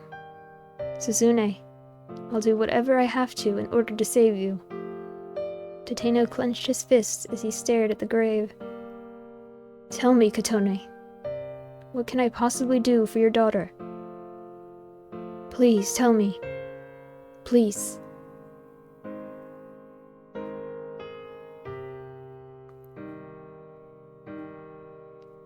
And so the months rolled on.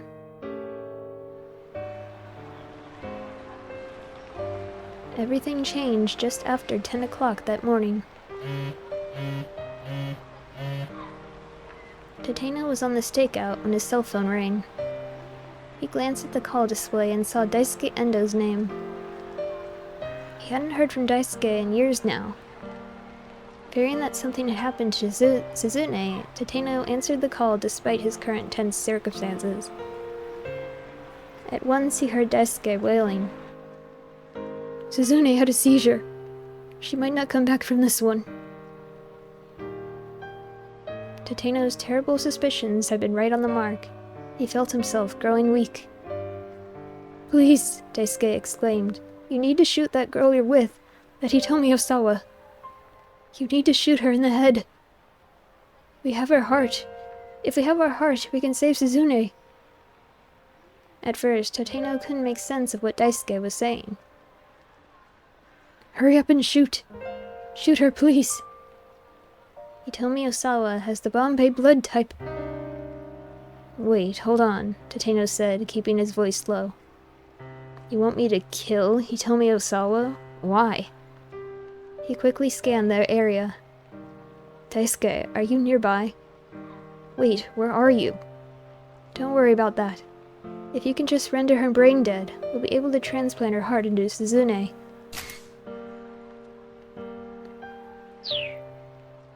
Shooting someone in the head didn't necessarily guarantee they'd wind up brain dead. And even assuming it did, if Tateno shot the Saba girl here in the middle of the scramble, it would cause a giant incident. By the time the autopsy was completed, the window for a heart transplant would surely have passed. Tateno, shoot her, please. Daisuke, I can't. You know I can't do that. Hurry! It was like his old friend wasn't even listening to him. Look, even if she did wind up brain dead, they wouldn't be able to perform a transplant. But Daisuke kept on shouting, It's fine. It'll be fine. I'll make the transplant work somehow. You'll make it work? Even knowing how ridiculous that was, part of Tateno wanted to know what he had in mind, if anything. I finally found it. I found something we can do for Suzune. Please help me help her. Tateno understood Daisuke's feelings painfully well. To be helpless to stop the suffering of someone you loved. Nothing in the world hurt as much as that. I want to save Suzune. Tateno, this is the one thing I will ever ask of you. Tateno could hear choked weeping from the other end of the line. And at that sound, something inside him shifted. Yes, Daisuke was right. The likelihood of a transplant happening wasn't the issue. What mattered was that right now he could take action. He could do something for Suzune. He mustered up his resolve, feeling the doubt lift from his heart. For Suzune. For the daughter of the woman he'd love.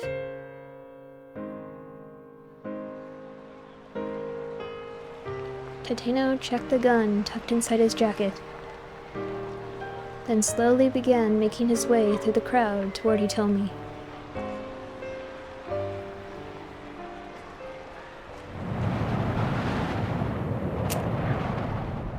Now you know why we're here.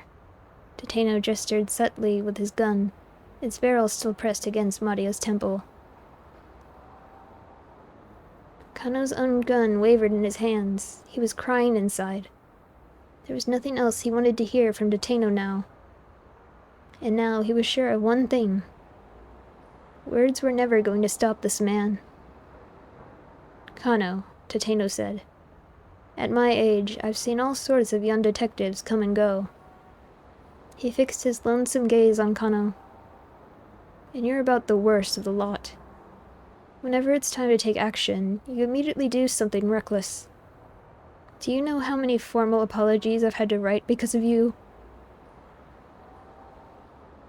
Tateno let out a heavy sigh. But you know, Kano, because of the way you've looked up to me, you've saved me. And that's the truth.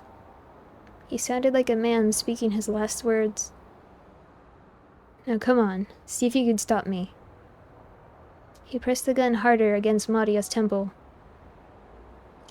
Kano took aim at his former hero's head. Detective Tateno!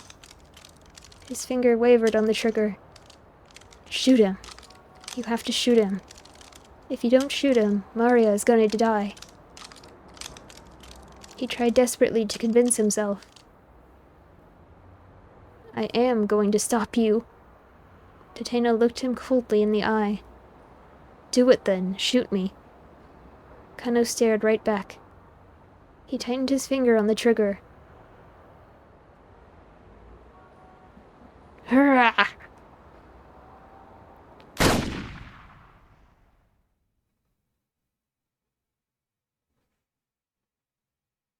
Please don't kill Maria.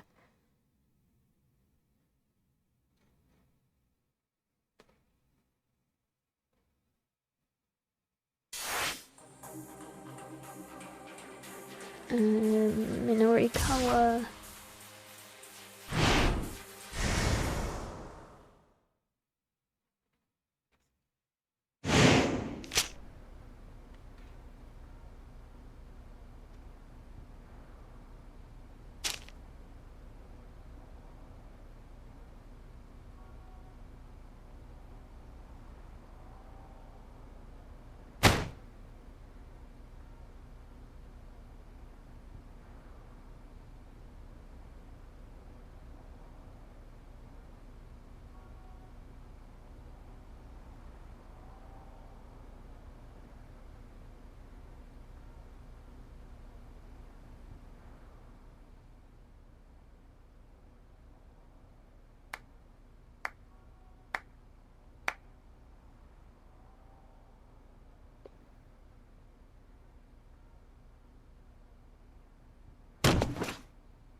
You've just learned the identity of the victim killed in the explosion. Shibuya resident and a pharmaceutical executive.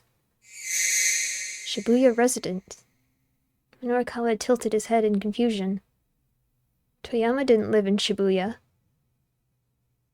Once again, the victim of the explosion was Shibuya resident and pharmaceutical company executive, Mamoru Tanaka. The cause of the explosion remains unknown. The police are still in the process of following up several potential leads. The site of the incident remains an alarming scene, with relief workers continuing to tend to the wounded. The 4 people in the editing office spoke in near unison. Huh? Who's Tanaka?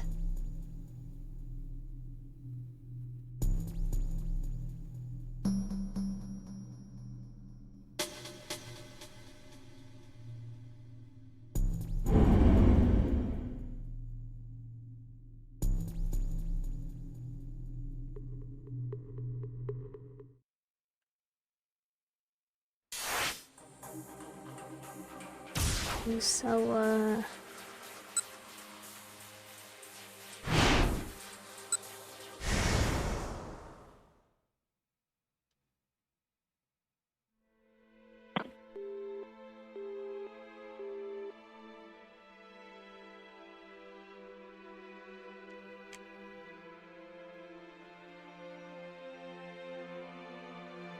take Makino by his word.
I'm sick of being the person I am. There's nothing I can do about that, though.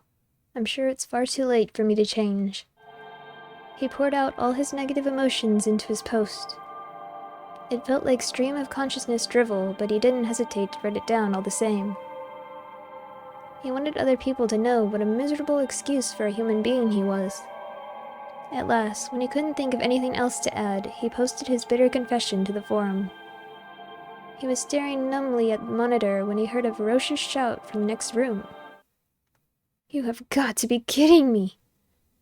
It was Kajiwara, and Osawa had never heard him so angry.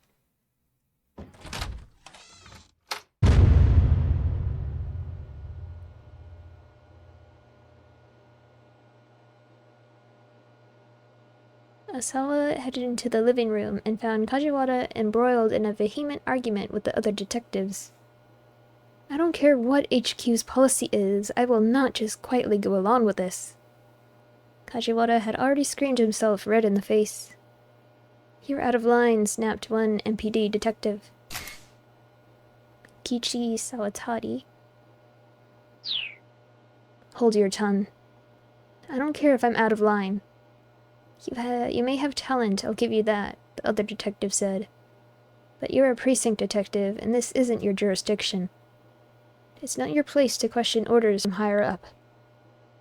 Wait, Osawa thought. Kajiwara really is a real detective after all? "Go on, explain the situation to Mr. Osawa." Kajiwara bit his lip in frustration at the other detective's order. "Very well," he said. But before he could say more, Osawa noticed that the police equipment had all been cleared off the table. "Hold on," Osawa said. "What's going on? Has something happened?" "Allow me to explain, sir," Kajiwara said. His bitterness showed plainly on his face. "You've been recalled, sir." Osawa narrowed his eyes, fighting to keep the confusion from his face. What do you mean by that?" He was shaking, terrified to have his suspicions confirmed. "I'm truly sorry, sir, for having been unable to help you." Kajiwara gave a deep and solemn bow. "But Maria... what's going to happen to Maria?" "Another unit has been tasked with bringing your daughter into custody, sir." That much, at least, Osawa could process. "You're going to place her under quarantine, aren't you?" Kajiwara's lips stiffened, but he nodded. "In order to minimize the spread of the virus, so I'm told." "No," Osawa cried. "You can't do that. If you do, there won't be any way to save her." His head spun. "Please, I beg of you. You need to get Maria to me. I might be able to save her." When Kajiwara didn't respond, he turned to the other detectives. "Please, don't. You can't place Maria under quarantine." But the detectives' only answer was to avert their eyes. "Why are you all ignoring me? Please, you have to listen. If you bring her to me, I can figure something out. I know I can." He plunked himself down on the floor, yelling and flailing his arms like a child throwing a tantrum.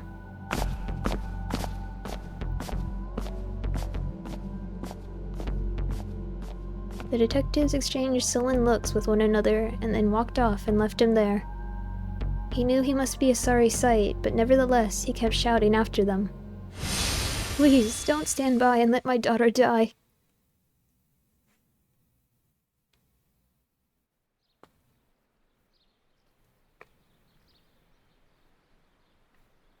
Only Kajiwara remained with him in the living room. "I'm sorry, sir. This was beyond my ability to stop." He gave another apologetic bow. Osawa felt suddenly deflated. "No, you've done a fine job, Detective Kajiwara. It's me who should be sorry. I've made such a disgraceful display of myself." "That's not true, sir. In fact, I'm deeply moved. I can tell how much Maria must mean to you." Osawa shook his head. If I'd really been thinking about Maria, I would have made an effort to work with you detectives more. That was all just self-absorbed shouting. A moment of emotional selfishness. And yet, as a result, you convinced me to stay here with you. Kajiwara proceeded to pull out his phone and put in a request with the task force headquarters to remain at the Asawa residence. He got into a heated spat with his commanding officer, but ultimately received permission to stay on as the police liaison with Osawa. Well, the detective said when he hung up, you see, there are some people who are legitimately moved by a parental display of emotion. Even if I'm not certain that I can do very much in staying here with you. That's not true, Osawa replied. There's plenty you can help me with. He looked into Kajiwara's face and smiled. For instance, I can have a banana whenever I want. I can have a banana whenever I want. Kajiwara returned Osawa's grin even more brightly. Yes, yes, of course. By all means, have as many as you like. He then produced a pair of bananas from his pocket, handing one to his companion.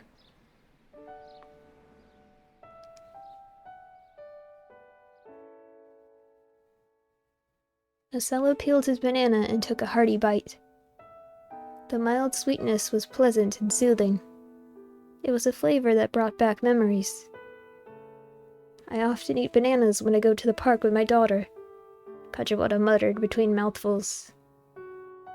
I didn't realize you had a daughter, detective. She just started grade school this year.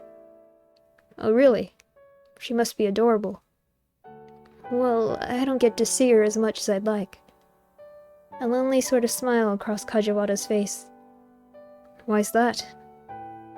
Doing this job caused me to neglect my family.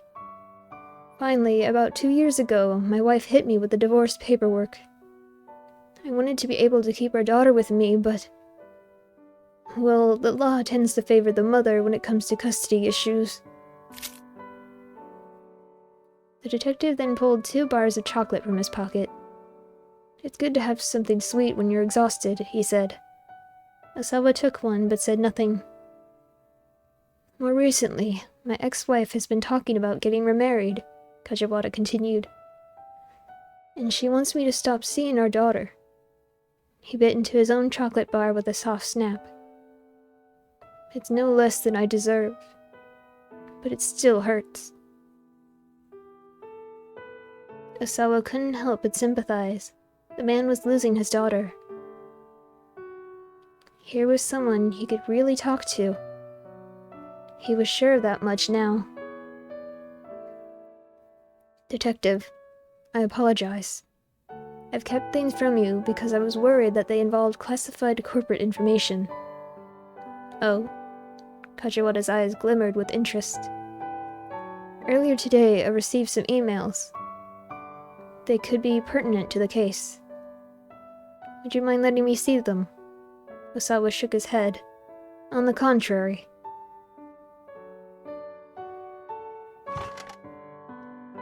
Back in front of his computer, Osawa saw the Ayanet was still open.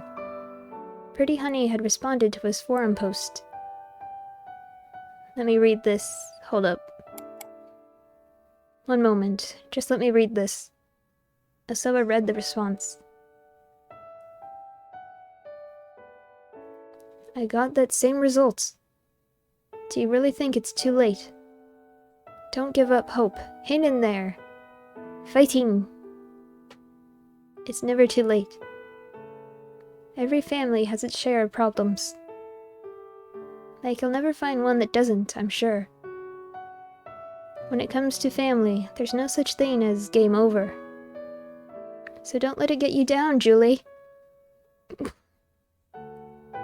Besides, I did learn one thing from reading your post. In the end, a father's happiness is his daughter's happiness. Kajiwara peered into the monitor. A young girl is posting to a forum for people 40 and older. It's Pretty Honey. She always replies to my threads. The detective furrowed his brow. I see. Is something the matter? No, that last line there just has me curious is all. A young girl writing something like that. Well, that's neither here nor there right now. Let me see those emails if you would. Osawa opened his email. He pulled up the images of the human testing on the monitor. What is this? Kajiwara stared at the monitor as if unable to look away. These are images from unauthorized clinical testing of an antiviral drug I developed, carried out by my company without my knowledge. Images of a... I'm sorry, what was that? The detective frowned at the unfamiliar terminology. In simple terms, the antiviral is a wonder drug to combat the Ua virus. Hold on. Maria is infected with the Ua virus, isn't that right? Yes, Ua is a species of virus discovered in South Africa relatively recently. Roughly 12 hours after infection, patients develop a cough, then a fever, then begin vomiting, and ultimately began to bleed uncontrollably from all over, resulting in death. The mortality rate is... Osawa was reluctant to say it. Kajiwara held his breath, waiting. It's nearly 100%. Kajiwara shuddered. But wait, he said after a moment. If you have this wonder drug, then Maria... Osawa shook his head. Without Tanaka, I have no means of getting it out of the lab. Kajiwara's frown deepened. I see. It may not be much to go on, but I think we can put together at least one piece of our little mystery here. Pardon me one moment. Kajiwara inspected the email address of the sender, A, then brought up the mail header. You don't see email addresses like this much. It's seemingly from a foreign country, but that may be fake. You can tell that just from the email. The detective flashed a little grin. Take a look here. So if we just do this, and then this. His fingers flew over the keyboard, calling up the header details. Singling out the received from field. This set of 4 numbers at the bottom is the sender's IP address. Think of it as an ordinarily hidden location marker of sorts. As he spoke, the detective pulled up a website called IP Station. He copied and pasted the set of 4 numbers and pressed the Enter key. The monitor showed the name of the provider, connection method, and other such details. Osawa couldn't make heads or tails of most of it, but one thing drew his eye. Access point, Shibuya Ward, Tokyo. Kajiwara went into the email program's options and checked the server info for Osawa's connection. Deep furrows formed in his forehead. This is the same provider that you use, Mr. Osawa.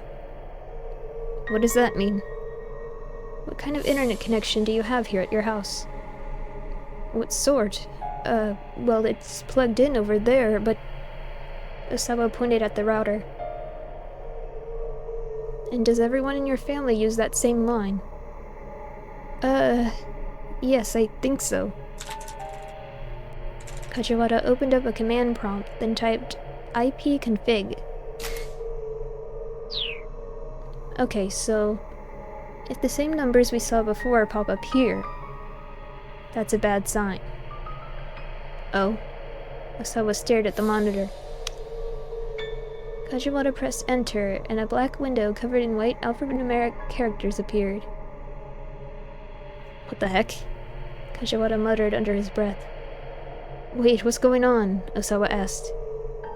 Explain simply so that I can understand. Faking an email address is simple enough, but the typical person wouldn't be able to fake an IP. It's very likely that these emails were sent from another computer inside this house. Osawa had to stifle a gasp. The emails had been sent from his own house at around 11 o'clock that morning. Since Osawa hadn't sent them himself, that left only one possible culprit.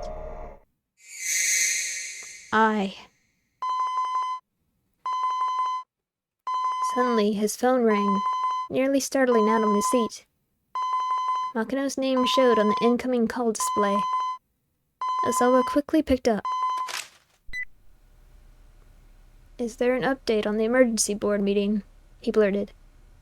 Makino's voice was quiet and subdued. "I tried pulling whatever strings I could, but to no avail.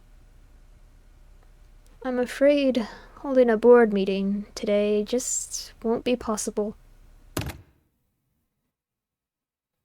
The phone fell from Osawa's hand. His only possible means of saving Maria was now gone.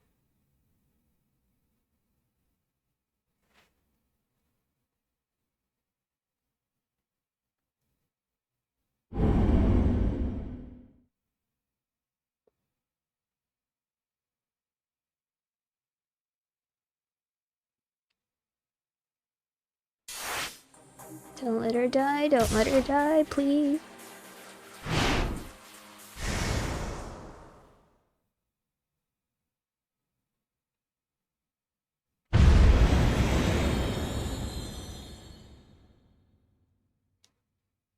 Man's voice.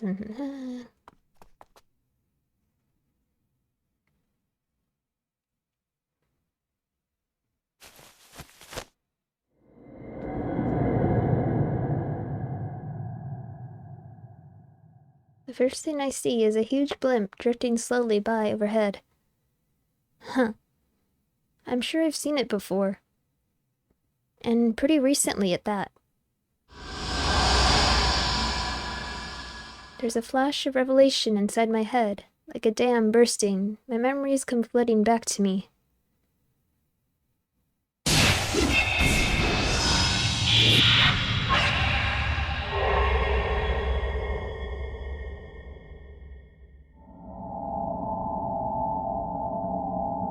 Last night, I was at a party, a sort of mixer with the exchange students.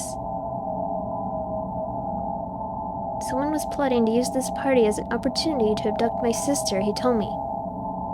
And so I told Hitomi that the party started 1 hour later than it really did. I had a plan. To let myself get abducted in Hitomi's place. Of course, the idea wasn't just to let myself get kidnapped. The necklace I wore was outfitted with a tiny GPS. Wherever I happened to be taken, Kanan would be able to track my location. What we hadn't counted on, though, was my necklace getting torn off when I was attacked. I'd managed to grab hold of it, but I hit my head when I was being shoved into the car and it slipped from my grasp. I'm not sure how far we drove after that. In my fuzzy memories, I recall gazing blearily out the car window.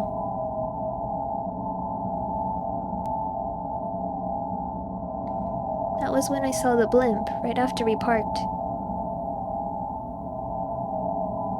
Yes, it went fine. There was a man talking to someone on the cell phone. Alright, I'll shut her up inside the storeroom. I'll be waiting in the room upstairs.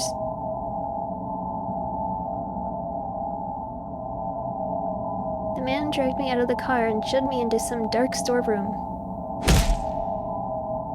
Then, I guess for good measure, he hit me on the head again. That's right. There's more of it coming back to me now.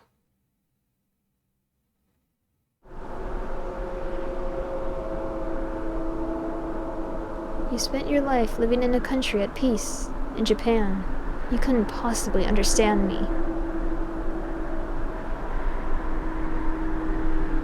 Kanan again, so it's not like she and I became fast friends right away or anything. The two of us were too different in a lot of ways. Where do you draw the line? What would you protect with your life? What does justice mean to you? A forlorn look came to her face whenever Kanan asked me a new question. And I never had a good answer for any of them. My flimsy grasp on my own personal identity made it hard for us to get along, yet I kept visiting Kanan's place for the duration of my trip.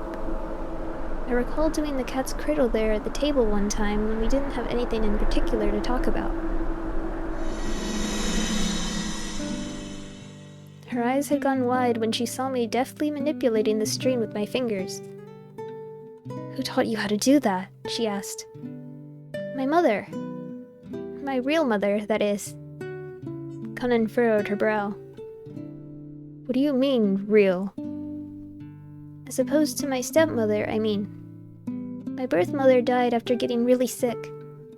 I was only 5 years old, so I don't remember her that well." "I see," Kanan said. Her expression remained unchanged.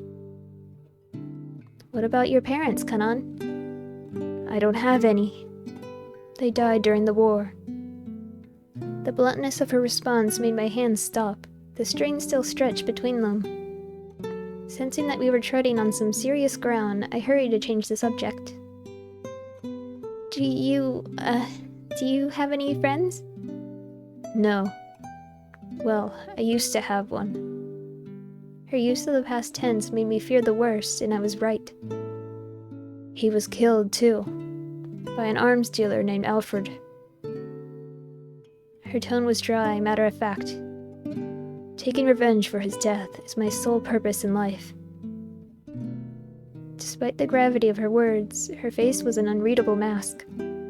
She seemed almost incapable of human emotion. "So, what sort of person is this Alfred?" "A destructionist who masquerades as a terrorist." "Destructionist?" That sure wasn't a term that came up a lot back in Japan. "Alfred doesn't believe in God, and holds no political ideology. The chaos and destruction is just to earn money in order to carry out more terrorist acts." "So you're saying this Alfred commits terrorism because it's fun?" Kanan nodded. "That's why every now and then, Alfred changes loyalties. Just when you think you found ties to some Middle Eastern terrorist organization, it turns out the job was for the American CIA." "What the heck? So Alfred stands for nothing then?" Kanan smiled dismissively at my little childish outburst. I couldn't help but feel a bit patronized. I twiddled my fingers, turning my cat's cradle into a bridge. Kanan's eyes fixed right back at the string. A tiny surge of pride replaced my annoyance. She went quiet, watching closely as I worked my fingers. The tension in the room faded as the silence between us lengthened. "My stepmother's the sort of person who couldn't do this sort of thing," I said at last. For some reason, I had a sudden urge to talk about my personal life. "I guess she cares about herself more than looking after her children. She's not a bad person, though. She gives me weird bits of advice, like telling me to find someone to date, or that a woman's life is defined by a man. But it's not like I hate her or anything." "Would you mind teaching me?" Kanan asked softly. "What? How to find a guy to date?" "No." She shook her head. Then she pointed to the cat's cradle strung between my fingers. "Oh, you mean this?" So I took her by the hand and started to teach her the cat's cradle. "Hey, do you mind if I ask you something?" I said after a while. "What's that?" "That friend you mentioned earlier. What was he like?" Kanan's fingers went still. "It's better if you don't ask. If I tell you, you won't want to come here anymore." "That's not true," I insisted. "Even though I'm a terrorist," she replied curtly. I swallowed a sudden lump in my throat, unable to find words. "We fight for righteousness, but you people call us terrorists." "Am I wrong?" She cast a quick look at my face. "But, I mean, you protected me." My voice wavered as I replied. "All I did was take down some thugs. I just didn't want them around. What could I say to that? I just stammered. Nah, I'm just messing with you. Huh? Conan flashed me another slight, condescending grin. I was just joking. Don't worry about it. But I didn't get the sense that everything she said was a joke. Even if calling herself a terrorist was an exaggeration, the world Conan lived in was unquestionably a dangerous one. I could tell that from the cold look in her eyes, a look you'd never expect from an ordinary teenage girl. Just what sort of hardships had she endured to acquire that deadly stare? Having lived all my life in peaceful Japan, I could scarcely imagine. Conan tried and failed several times to get the cat's cradle right, but she didn't give up. She worked fastidiously by herself, fingers continuing to shift awkwardly about. Okay, here we go. She hooked the string around her fingers and spread her palms. But the string shape just collapsed into a jumbled mess. Confound it. Okay, one more time. You can make this into a game with 2 people, you know. I plucked the string from Conan's hands. You pass the string back and forth. Why don't we try that? It's more fun than doing it by yourself. I wrapped the string around my fingertips. What do you say? Want to give it a go? Conan looked dubious. The intricately intertwined strings were like the world in a way. What had started as a single thread was now something that couldn't be undone just by pulling on it. I held my hands out, twirling the string around my fingers.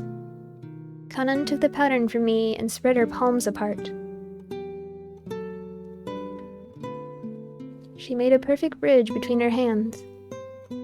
The shy grin that came to her face made her finally look like a normal girl. I followed suit with a childish little laugh of my own.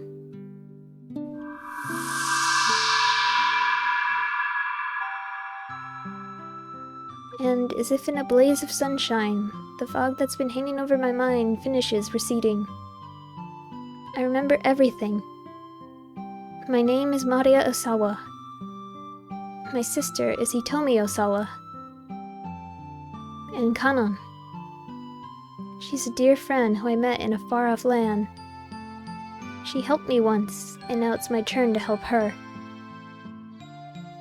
I close my eyes as I reflect upon these precious memories, all the dearer for having been lost. Now when I try to picture Kanon, I could do so clearly. It's just as I thought before, my memories are what make me who I am, and I would never choose to forget them. I feel almost as if time had stopped for me while my history was gone, and now it started moving again. I'm finally back to being me.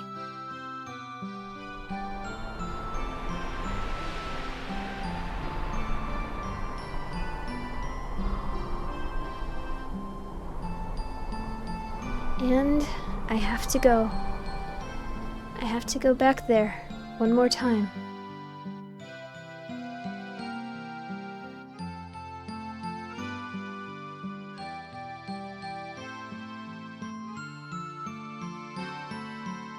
End of her story. And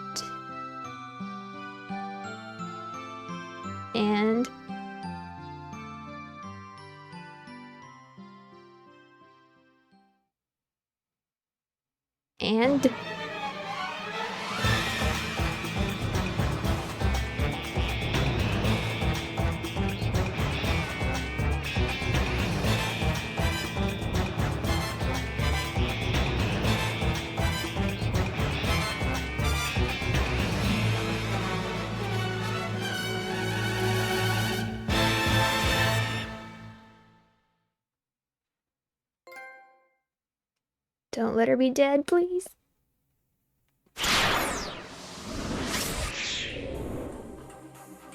Maria. So I guess I'll end it here. Maria, come back, please.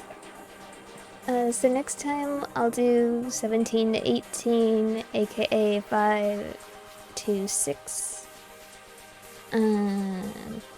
That'll be the last block, I think, but then there's a bunch of bonus stuff after that, so stay tuned. I hope you guys enjoyed this, and I'll catch you next time. Bye!